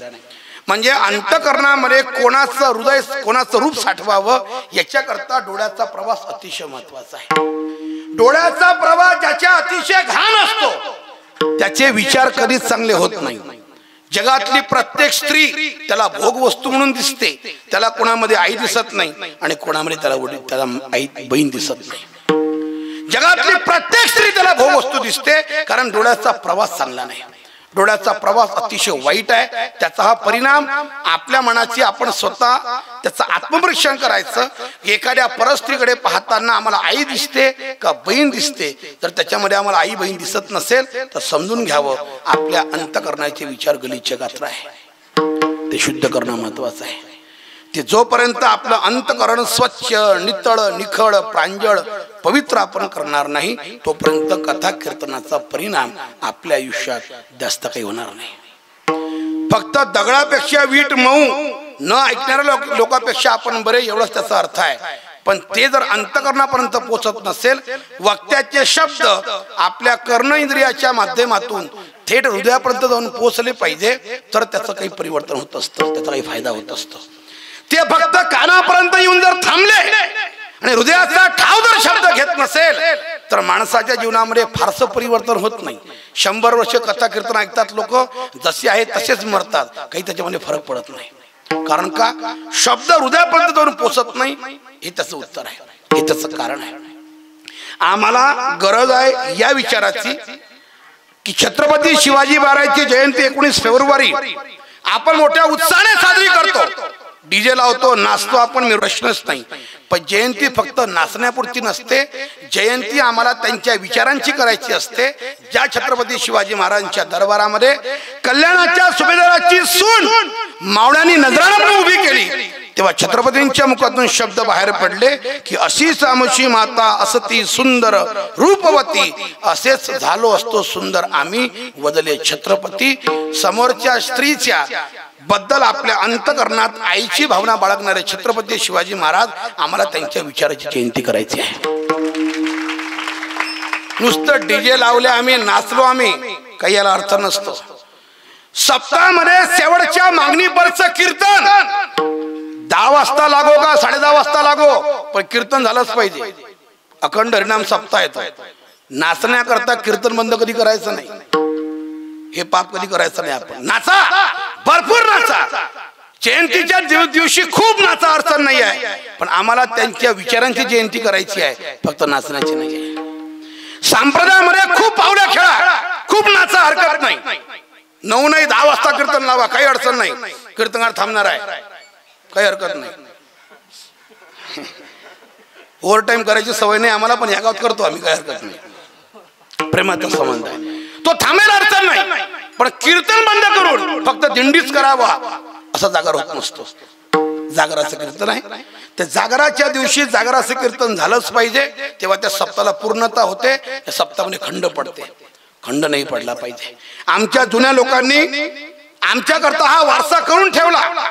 वैकुंठवासी त्र्यंबकराव आळू असतील, त्यांचे त्या काळामध्ये असणारे सर्व सहकारी असतील, त्यांनी तो वारसा, ती इस्टेट आणि तो ठेवा आमच्याकरता करून ठेवला. आम्हाला तो ठेवा पुढच्या पिढीच्या हातात द्यायचा आहे. आणि तो पुढच्या पिढीच्या हातात देताना त्याच्यामध्ये काही आम्हाला बदल नाही करायचा, वाढवायचा, सप्ताह मोठा करायचा. पण त्यातलं काही कीर्तन बंद करून नवीन काही परंपरा लावायची. ते जुन्या परंपरेने झालं पाहिजे आणि त्या परंपरेनेच पुढच्या पिढीच्या हातात आम्हाला द्यायचा आहे. तो वारसा त्यांच्या हातामध्ये द्यायचा आहे. आपल्या जीवनाचा प्रवास कोणत्या दिशेने आपण करतो खूप महत्वाचं असते. विचाराची जयंती झाली पाहिजे. ज्ञानोबा तुकोबारांच्या विचारांचा जागर झाला पाहिजे, तर त्या सप्त्यामध्ये काही अर्थ असतो. म्हणून माझं प्रांजळ असं मत आहे, स्वच्छ असं मत आहे की माणसाने आपल्या डोळ्याचा विषय वाईट मार्गाने जाऊ देऊ नये. पतन होतं माणसाचं, पतन होतं. आणि मी नेहमी एक वाक्य सांगतो पा सोपान महाराज, हे तर दुर्भाग्य आहे सांप्रदायिक लोकांचं की सांप्रदायामध्ये राहून 30-30, 50-50 वर्ष झाले लोकांना, पण झोपत असताना 2 तास ते मोबाईल चाडतील, पण ज्ञानेश्वर वाचून झोपणार नाही. हे किती मोठी शोकांतिका आहे महाराज, किती मोठं पाप आहे आपल्या आयुष्यातलं की आपण ज्ञानोबारांच्या ज्ञानेश्वरीचा आश्रय घेत नाही, महाराजांच्या गाथेचा आश्रय घेत नाही. 2-3 कधी वाजतात, आम्हाला मोबाईलवर पाहत असताना झोप केव्हा लागते कळत नाही. 4 तास निघून जातात आयुष्यातले, पण एवढेच 4 तास आपण ज्ञानेश्वरी वाचून झोपू बा असा विचार आपण करत नाही. काय उद्धार होणार आहे आपला? कुठे आहोत आपण? वैकुंठवासी भजन विश्व संत बोधे बाबा आयुष्यातला एकही क्षण गाथा वाचल्याशिवाय त्यांनी कधी गमावला नाही. विचारलं बाबाला, बाबा आपला तर गाथा पाठ आहे, कशाला पुन्हा पुन्हा वाचताय? तरी सांगितलं, अरे माझ्या स्वतःच्या जीवनाचा मला भरोसा नाही आहे. माझं पतन कधी होईल कशाने सांगता येत नाही, आयुष्याचा भरोसा नसतो. आणि माझ्या आयुष्यामध्ये माझं संतत्व, माझं साधुत्व जीवनाच्या शेवटच्या क्षणापर्यंत टिकवण्याकरता मी गाथा नेहमी वाचत राहतो. नेहमी ते विचार मला वाचवतात, ते विचार मला नेहमी तारतात.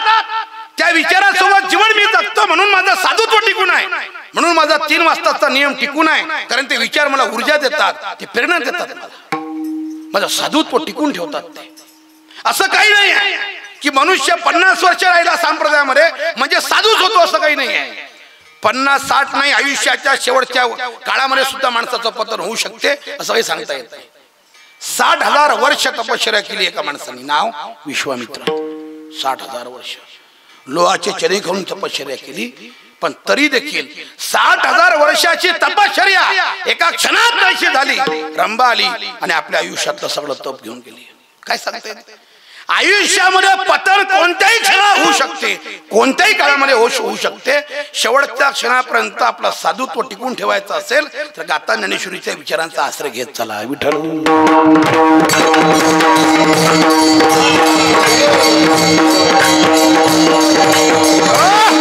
महाराज बोलता, एवढीच अपेक्षा आहे की माझ्या डोळ्याचा विषय तू बनला पाहिजे, संतांचे विचार बनले पाहिजे. घाण दृश्याकडे आणि घाण विचारांकडे माझ्या डोळ्याचा प्रवास ठेवू नको, एवढीच अपेक्षा आहे. सदा माझे डोळा जडो तुझे मूर्ती, रखुमाईच्या पती सोयरिया. महाराज देवाच्या बद्दल तुम्ही एवढी अपेक्षा का करता? तोच आपल्या डोळ्याचा विषय बनावा असं तुमचं का म्हणण्याचं कारण आहे. महाराज उत्तर देत आहे अभंगाच्या दुसऱ्या चरणात. तुकोबाराय बोलताय, तुझ्याशिवाय पाहण्यासारखं या जगाच्या पाठीवर काही दुसरं चांगलं नाही. तुझं रूप अतिशय गोड आहे. गोड तुझे रूप, गोड तुझे नाम, देई मज प्रेम सर्व काळ. त्याचं नामही गोड आहे आणि त्याचं रूपही गोड आहे. भगवंताच्या नामस्मरण करण्याचा पहिला फायदा असतो अतिशय महत्वाचा. कोणता? माणसाच्या वाणीमध्ये मधुरता प्राप्त होते.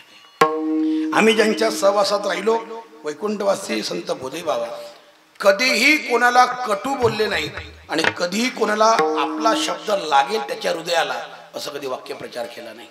त्याचं एकमेव कारण की त्यांच्या वाणीमध्ये मधुरता आली होती, गोडवा निर्माण झाला, कारण त्यांचं सतत नामस्मरण चालू असायचं. मधुरा वाणी होती, तुका म्हणे वाव पोटी. आम्ही सगळं काही चांगलं करतो, आम्ही कथा ऐकतो, कीर्तन ऐकतो, हरिपाठ करतो, पावल्या खेळतो, सगळं काही करतो. फक्त आम्ही जीवन जगत असताना आमच्या वाणीचा प्रवास गोड ठेवत नाही, मधुर ठेवत नाही. आता हे आमच्या मुख्यमंत्र्याच्या लाडक्या बहिणी झालेल्या, सगळं काही कथा कीर्तन ऐकणं सगळं चांगलं आहे, पण घरामध्ये राहताना कधीच वाणीचा प्रवास मधुर गोड कधीच ठेवणार नाही. जेव्हा एखादा मुलगा मुलगी पाहण्याकरता जातो ना, महाराज काय बोलती पोरगी, बेटा नाव काय तुझं? मधुर आणि कोमल आवाजात सांगते, माझं नाव ना कोमल आहे. पाहणारा माणूस म्हणतो, अगं बाई थोडासा आवाज आला नाही आणखाऱ्यापर्यंत, थोडं मोठ्याने बोल ना. नाही, माझा आवाजच असा आहे. तिथे बैठकीत ऑब्झर्व करा, तुम्ही ऑब्झर्व करा, तुला अनुभव नाही अजून आहे का? आवाजच असा आहे माझा. मग पोराला असं वाटतं, वा भाग्य उद्याला आला आपलं, काय पोरगी भेटते आयुष्यात आपल्याला, इतकी शांत इतकी मधुर बोलणारी, उजळलेले भाग्य. आता चिंता नाही. 4-6 महिने त्याच्या लग्नाला झाले रे झाले, तो फक्त एवढाच म्हणतो, कोमल पाणी दे ग, दिसत नाही का तुम्हाला काम चालू आहे, घ्या ना हातानं. इतक्या जोरानं तो म्हणतो, अगं सावकाश बोल, शेजारी लोक ऐकतील, आवाज कमी कर, माझा आवाजच असा आहे. मग हा आवाज तिथं कुठे गेलता बैठकीमध्ये? एवढं मोठं परिवर्तन 4 महिन्यात. आपला प्रवास वाणीचा अजिबात आपला चांगला नाही. स्वार्थापोटी गोड बोलतो आम्ही. आमचा स्वार्थ संपला की आमच्या वाणीचा प्रवास बदलते. ज्या माणसासोबत आम्ही मधुर बोलत होतो त्या माणसासोबत आमचा स्वार्थ संपला, नंतर वाणीचा प्रवास बदलला. मित्र होता अगोदर, पण काही व्यवहार तुटला आमचा आणि संबंध खराब झाले. ज्या माणसासोबत आपण गोड बोलायचो लगेच म्हणतो तो काय माणूस आहे, हलकट माणूस आहे. वाणीचा प्रवास बदलतो आम्ही. आमचा गोडवा ठेवत नाही. एक बाई आपल्या पतिदेवांना डॉक्टरकडे घेऊन गेली तपासण्या करता. तो आजारी सारखा पडायचा. डॉक्टरने तपासलं. डॉक्टर म्हटलं बाईसाहेब तुमच्या पतीचा आजार भयंकर वाढत चालला. यांना दररोज घरी गेल्याच्या नंतर काजू बदाम पिस्ता असे चांगले चांगले पदार्थ खाऊ घाला. बाईला खूप राग आला. बाईने सांगितलं डॉक्टर साहेब मी यांना नेहमी म्हणते की चांगले चांगले पदार्थ खात जा, पैसे खर्च होऊ द्या. तुम्ही जर पैसे नाही खर्च केले तर असे हे पैसे डॉक्टर लोकांच्या मळ्यावर नेऊन घालावं लागते. चांगलं चांगलं खात जा. तो डॉक्टर अडवसर कोमात गेला, अजून बाहेर नाही आला. तो विचार करतोय की बा आपण या बाईला वाईट काय बोललो, चांगला सल्ला दिला, पण आम्हाला चांगलं बोलणं माहितीच नाही ना. चांगलं बोलणं माहिती नाही. घरातल्या सासूशी चांगलं बोलणं नाही, सासऱ्याची नाही, पतीशी नाही, मुलाशी नाही, कोणाशीच नाही. आम्ही घरात कोणाशी मधुर बोलत नाही, गोड बोलत नाही. आणि पाणी टाकायला महादेवाच्या अंगावर रात्री 2 वाजता 1 लोटा जल सब समस्या का. अरे तुम्ही महादेवाच्या अंगावर किती पाणी टाकलं, घरात गोड बोलल्या नाही तर बेलाचं पाणी किती वाहत्याच्या अंगावर, बेलाचं झाड एका दिवशी पडून तुमच्या अंगावर मरसाल तुम्ही, पण महादेव तुम्हाला प्रसन्न होणार नाही. मी खरं सांगतो तुम्हाला, अजिबात नाही. का अरे ज्या व्यक्तीला घरात आपल्या पतीशी चांगलं बोलता येत नाही, जी व्यक्ती आपल्या घरातल्या आई वडिलांशी चांगलं बोलत नाही, त्या व्यक्तीला देव कसा प्रसन्न होऊ शकतो. अजिबात नाही. परमार्थ रक्तात भिसळला पाहिजे. असा रक्ताच्या थेंबा थेंबामध्ये परमार्थ असा भिनसला पाहिजे. माणसाचा परमार्थ वाणीमधून सिद्ध होतो. वाणी सिद्ध महापुरुष कधीच कोणावरती चिडचिड करणार नाही, कधीच कोणा रागावर नाही, कारण तो सिद्ध महापुरुष असतो. आमचे वैकुंठवासी बोधे बाबा असेल, विठ्ठल बाबा घुले असेल, मोठे बाबा असतील, आमच्या ओजस्वी परंपरेमधले सगळे तेजस्वी हिरे वाचून घ्या चरित्र त्यांचं. त्या सगळ्यांचा स्वभाव अतिशय मधुर होता. आणि पुढचं वाक्य बोलतो बा, ज्या माणसाला समाजाचं नेतृत्व करायचं असतं, ज्या माणसाला समाजाचं नेतृत्व करायचं असतं त्या माणसाने मुखामध्ये साखर ठेवली पाहिजे, डोक्यावरती बर्फ ठेवला पाहिजे, अर्थात डोकं शांत ठेवलं पाहिजे आणि वाणीमध्ये गोडवा ठेवला पाहिजे, तरच समाज नेतृत्व होऊ शकतं. संजीव भाऊ जर एवढ्या सगळ्या कलाकारांना इथं उपस्थित करत असेल त्याचं एकमेव कारण बोलण्यामध्ये गोडवा आहे, वाणीमध्ये मधुरता आहे, म्हणून हे माणसं या ठिकाणी उभी आहे. कोणी मोकळं नाही आहे. किती कार्यक्रम यांना या पर्वावरती तुम्हाला माहिती नाही आहे, कोणीच मोकळं नाही आहे. पण तरी एकापेक्षा एक बडी बडी मंडळी जर या ठिकाणी उपस्थित असेल ना, फक्त प्रेम आहे, स्वच्छ निखळ प्रेम आहे, गोडवा आहे, बोलण्यामध्ये मधुरता आहे. येगड्या तोय आपला, आई आपला, सत्ता आपलाच आहे असं समजून येत आहे. सोपन महाराज असं समजून येत आहे. आणि त्याच्यामध्ये ते प्रेम असल्यामुळं लोक येण्याकरता सगळे अति आतुरतेने येत असतात. प्रेम महत्वाचं आहे, गोडवा महत्वाचा आहे. जर तुम्ही एखादा मुलगा नवीन टाळगीन उभा असेल, हे पोर उभे या ठिकाणी, एवढे एखादा पोरगा नवीन टाळगीन उभा राहिला आणि जर एखाद्या गावातल्या जुन्या भजनांनी म्हटलं या पोऱ्या आण टाळीकडं, तुला वाजवता येत नाही, त्याला रागावले त्याच्यावर मारा, तो म्हणतो आप्पाजी हा टाळ तुमचा, ही माठ तुमची, सप्ताह तुम्ही रामकृष्ण. येतच नाही तो, अजिबात नाही, काल्यापर्यंत फिरकत नाही इकडे. एवढे टाळकरी उभे असेल ना, फक्त प्रेमाच्या बोलण्याने गोडवा ठेवा लागतो. आमचे मोदे बाबा डोक्यावर हात फिरवायचे असे, प्रेमाने म्हणायचे, अरे वाजव, तुला वाजवता येते, हळूहळू वाजवता येईल, अरे गा म्हणचाल एखादी म्हणता येईल तुला. किती प्रेम होतं महाराज. केले उपकार सांगू मी काय, एवढी मधुरता होती, गोडवा होता, म्हणून हजारो लाखो विद्यार्थी तयार केले. तसं कोणी तयार होत नसते. नेतृत्व करणाऱ्या माणसाला फार संयम ठेवावा लागत असतो, गोडवा ठेवावा लागतो आपल्या वाणीमध्ये, डोकं थंड ठेवून काम करावं लागतं, तेव्हा समाजाचं कार्य होत असतं महाराज. आणि ते गोडवा येण्याकरता परमार्थ रक्तात भिनसला पाहिजे. भगवंताचं नामस्मरण रक्ताच्या थेंबा थेंबात उतरलं पाहिजे. त्या नामस्मरणाचा पहिला फायदा, कारण भगवंताचं नामस्मरण अतिशय गोड आहे. महाराज बोलताय काहीच नकोय, गोड तुझे रूप, गोड तुझे नाम, ते मज प्रेम सर्व काळ. आणि देवा नुसतं प्रेम देऊ नकोस, तर माझ्या अंतःकरणामध्ये, माझ्या हृदयामध्ये नेहमी करता तू साठवून राहा. अभंगाचं तिसरं चरण. एवढी अपेक्षा आहे की संचरुणे राही हृदयी माझ्या. एवढंच मागणं आहे की माझ्या अंतःकरणामध्ये नेहमी करता साठवून राहा देवा. एकदा अंतःकरणामध्ये तू साठवला नसता की पुन्हा या अंतःकरणामध्ये या हृदयामध्ये संसार कधी येणार नाही आणि त्या हृदयामध्ये फक्त तू राहशील, बाकी काही राहणार नाही. देवाचं आगमन अंतःकरणामध्ये पर्यंत झालं, हृदयापर्यंत झालं ना, त्या माणसाला संसार गोड वाटत नाही. आणि जर संसार गोड वाटत असेल आम्हाला तर समजून घ्यावं आमच्या अंतःकरणात देव नाही, फक्त विषय आहे. आणि अभिनव शुकाचार्य वैकुंठवासी भागवत भास्कर डोंगरेजी महाराज आपल्या भागवत कथेमध्ये वाक्य बोलायचे की ज्या माणसाच्या अंतःकरणामध्ये प्रचंड विषयाच्या लालसा दडलेले असतात त्याच्या अंतःकरणात भगवंताच्या भक्तीचा उदय कदापि शक्य होत नसते. मग तो प्रापंचिक असो का तो पारमार्थिक असो, कोणत्याही क्षेत्रात राहा तुम्ही, कोणत्याही क्षेत्रात राहा, परमार्थात राहणारा माणूस याचा अर्थ त्याच्या मनात देवच आहे असं अजिबात नसते. ज्ञानोबारायांनी जर हृदयामध्ये घर केलं तर ज्ञानोबारायांच्या समाधी सोहळ्याला माणूस कोणताच कुठेच न राहता तो थेट आळंदीतच राहील, कारण त्या ज्ञानोबाराबद्दल इथे जागा आहे. हे त्याचं उत्तर आहे. आणि ज्ञानोबारायांच्या नावाचा आश्रय फक्त स्वतःचे पोट भरण्याकरता जे लोक करतात ना, ते समाधी सोहळ्याच्या दिवशी घरीच राहत असतात. का? प्रीतीच नाही ज्ञानोबाराबद्दल, अंतःकरणात जागाच नाही. ज्या ज्ञानोबारायांनी आपल्यावरती अफाट असे उपकार केले, ज्या ज्ञानोबारायांनी जीवन जगण्याची वाट दाखवली, ज्या ज्ञानोबारायांच्या समाधीमध्ये सानिध्यामध्ये राहून आपण आपल्या जीवनाचं साफल्य करून घेतलं, त्या ज्ञानोबाराबद्दल आपल्या मनात जर तो भाव नसेल, समजून घ्या त्यांची जागा इथं नाही आहे. अंतःकरणापर्यंत ज्ञानोबाराय पोहोचलेच नाही. जर अंतःकरणात त्यांच्या हृदयामध्ये घर असेल तर ज्ञानोबारायांचा साधक काय सप्ताह घेईल महाराज आणि काय कुठे राहील घरी, तो थेट आळंदीतच जाईल. होऊ शकत नाही. ज्याची ओढ ज्ञानोबारांच्या लवचुंबकासारखी ज्ञानोबारांच्या समाधीकडे ओढ ज्याची लागली ना, तो कुठेच राहणार नाही, थेट समाधीपर्यंत जाईल. तिथे जाऊनच उत्सव करेल. काय ज्ञानोबारांची कृपा. की ज्ञानोबारांचं मोठेपण सांगत असताना एसपी कॉलेजचे प्राचार्य वैकुंठवासी गुरुनाम गुरु मामासाहेब दांडेकर पुण्यामध्ये प्रवचन करत असताना त्या प्रवचनामध्ये वाक्य बोलायचे की एखाद्या स्त्रीला मातृत्व जर प्रदान करायचं असेल तर 18 वर्षाचं वय पूर्ण करावं लागतं, तेव्हा ती आई होऊ शकते. पण ज्ञानोबारांचा गौरव करताना ते छातीला हात लावून म्हणायचे, एक 16 वर्षाचा मुलगा पुरुष जाती जन्माला आला आणि संबंध विश्वाची आई होऊन बसला, त्यांचं नाव संत ज्ञानेश्वर महाराज.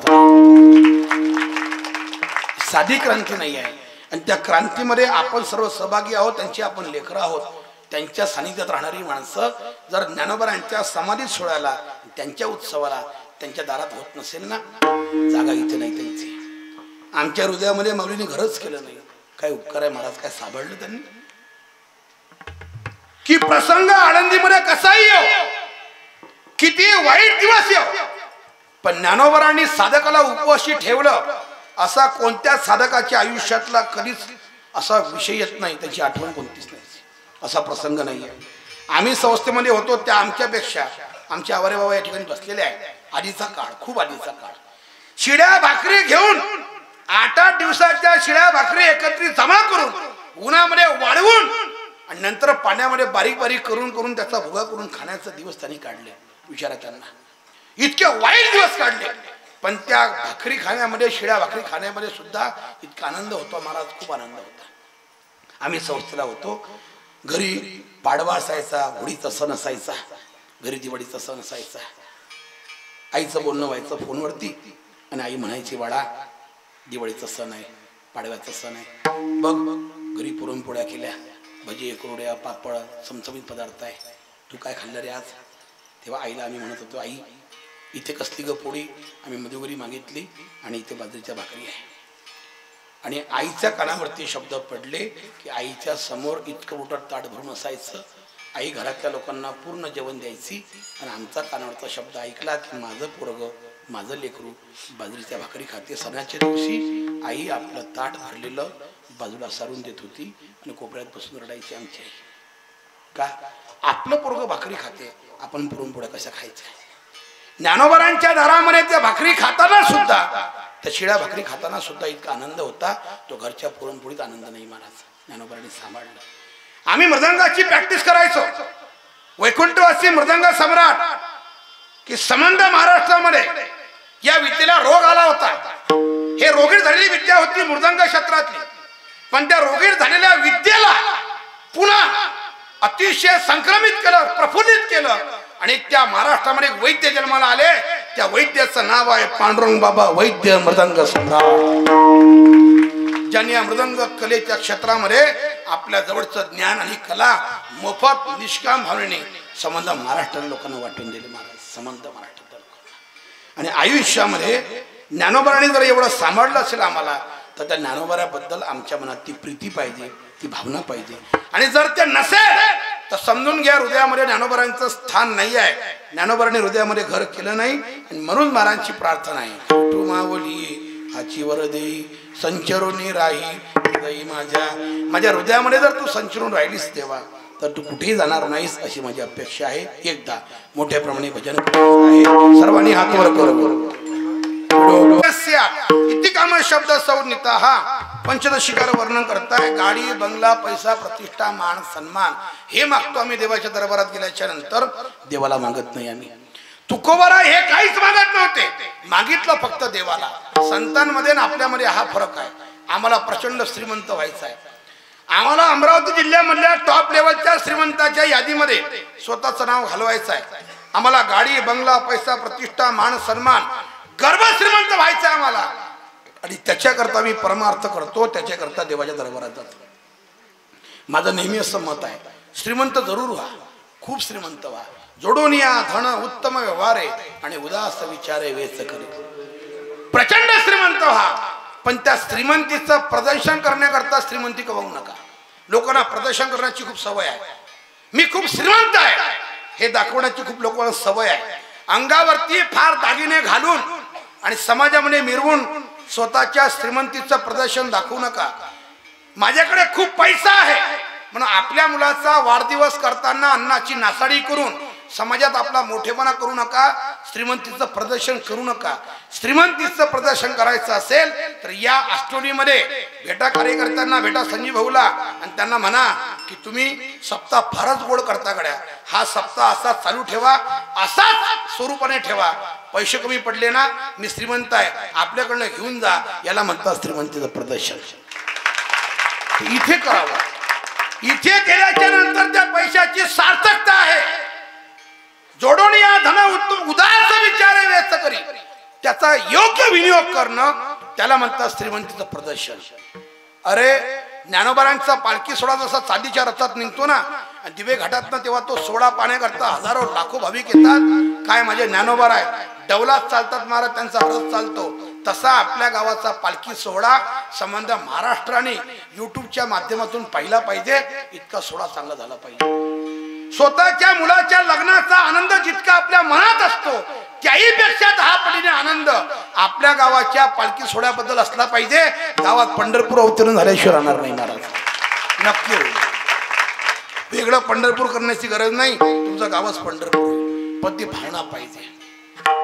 आपल्या श्रीमंतीचं आपल्या पैशाचं योग्य विनियोग करता आला पाहिजे आणि तो योग्य विनियोग इथे होत असतो. एखादा आमदार प्रचार करण्याकरता पैसे खर्च करतो, त्याला प्रचाराकरता जेवढे तो पैसे खर्च करतो त्यापेक्षा कधीच पैसे तो तेवढे परमार्थात खर्च करत नाही. त्याचा किती खर्च असतो महाराज, त्याचे कार्यकर्ते कधीच महिनाभर आपल्या घरी जेवण करत नाही. आमदाराचे कार्यकर्ते प्रचार करताना कधीच घरी जेवण करत नाही, दररोज धाब्यावर असतात. त्यांच्या बाटल्या पाण्याच्या म्हणतो, पाण्याच्या, हा बरोबर पाण्याचा म्हणतो. काय तुझ्या डोक्यात काय आलं विषय मला माहित नाही. मी बिस्तिरी म्हणतो, पाणी भेटत नाही ना चांगलं बाहेर म्हणून. पाणी, त्यांच्या बाटल्या, त्यांची सोय, सगळं काही लाखो रुपयाचा चुरडा करतात ते लोक, लाखो रुपयाचा चुरडा. पण धाब्यावर 1 नाही 2 महिने जरी त्यांनी पोरं जीव घातले तरी पुण्य लागत अजिबात नाही. डोक्यात काढून टाकाय, पुण्य लागतच नाही. पुण्य लागतं कुठे? आष्टोलीच्या सप्ताहामध्ये 2 वैष्णव 2 साधू जीव घातले तर पुण्य लागत असतं, बाकी पुण्य लागत नाही कुठे. इथे एक शीत दिले अन्न होय कोटी कुळाचे उद्धरण.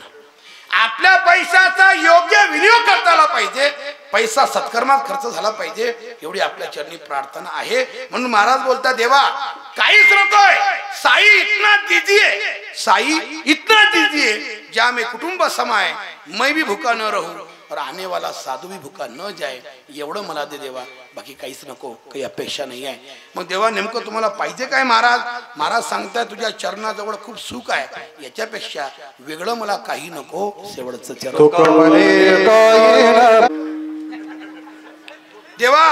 त्याच्यामधला एक हप्ता तरी, एक 1500 आम्ही दरवर्षी तुझ्या सप्ताह करता देत जाऊ, अशी आज सर्वांनी प्रतिज्ञा करायची. करता का? करता का नाही?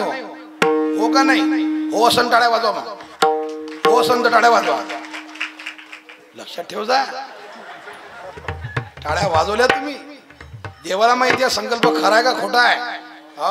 दरवर्षी घरचा माणूस किती देते हा त्याचा प्रश्न आहे, पण तुम्ही सगळा महिला वर्ग मुख्यमंत्र्याचा एक हप्ता आपण सप्ताहाला देणार म्हणजे देणार.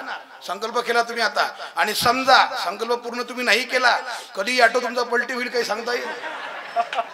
मग माझं वाक्य आठवायचं, पंकज महाराज सांगून गेले होते 1500 दिले त्याचा धन काय.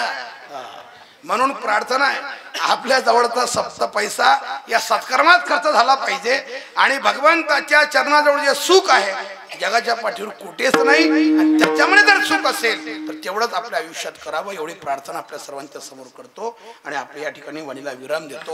अतिशय सुंदर सप्ताह आहे.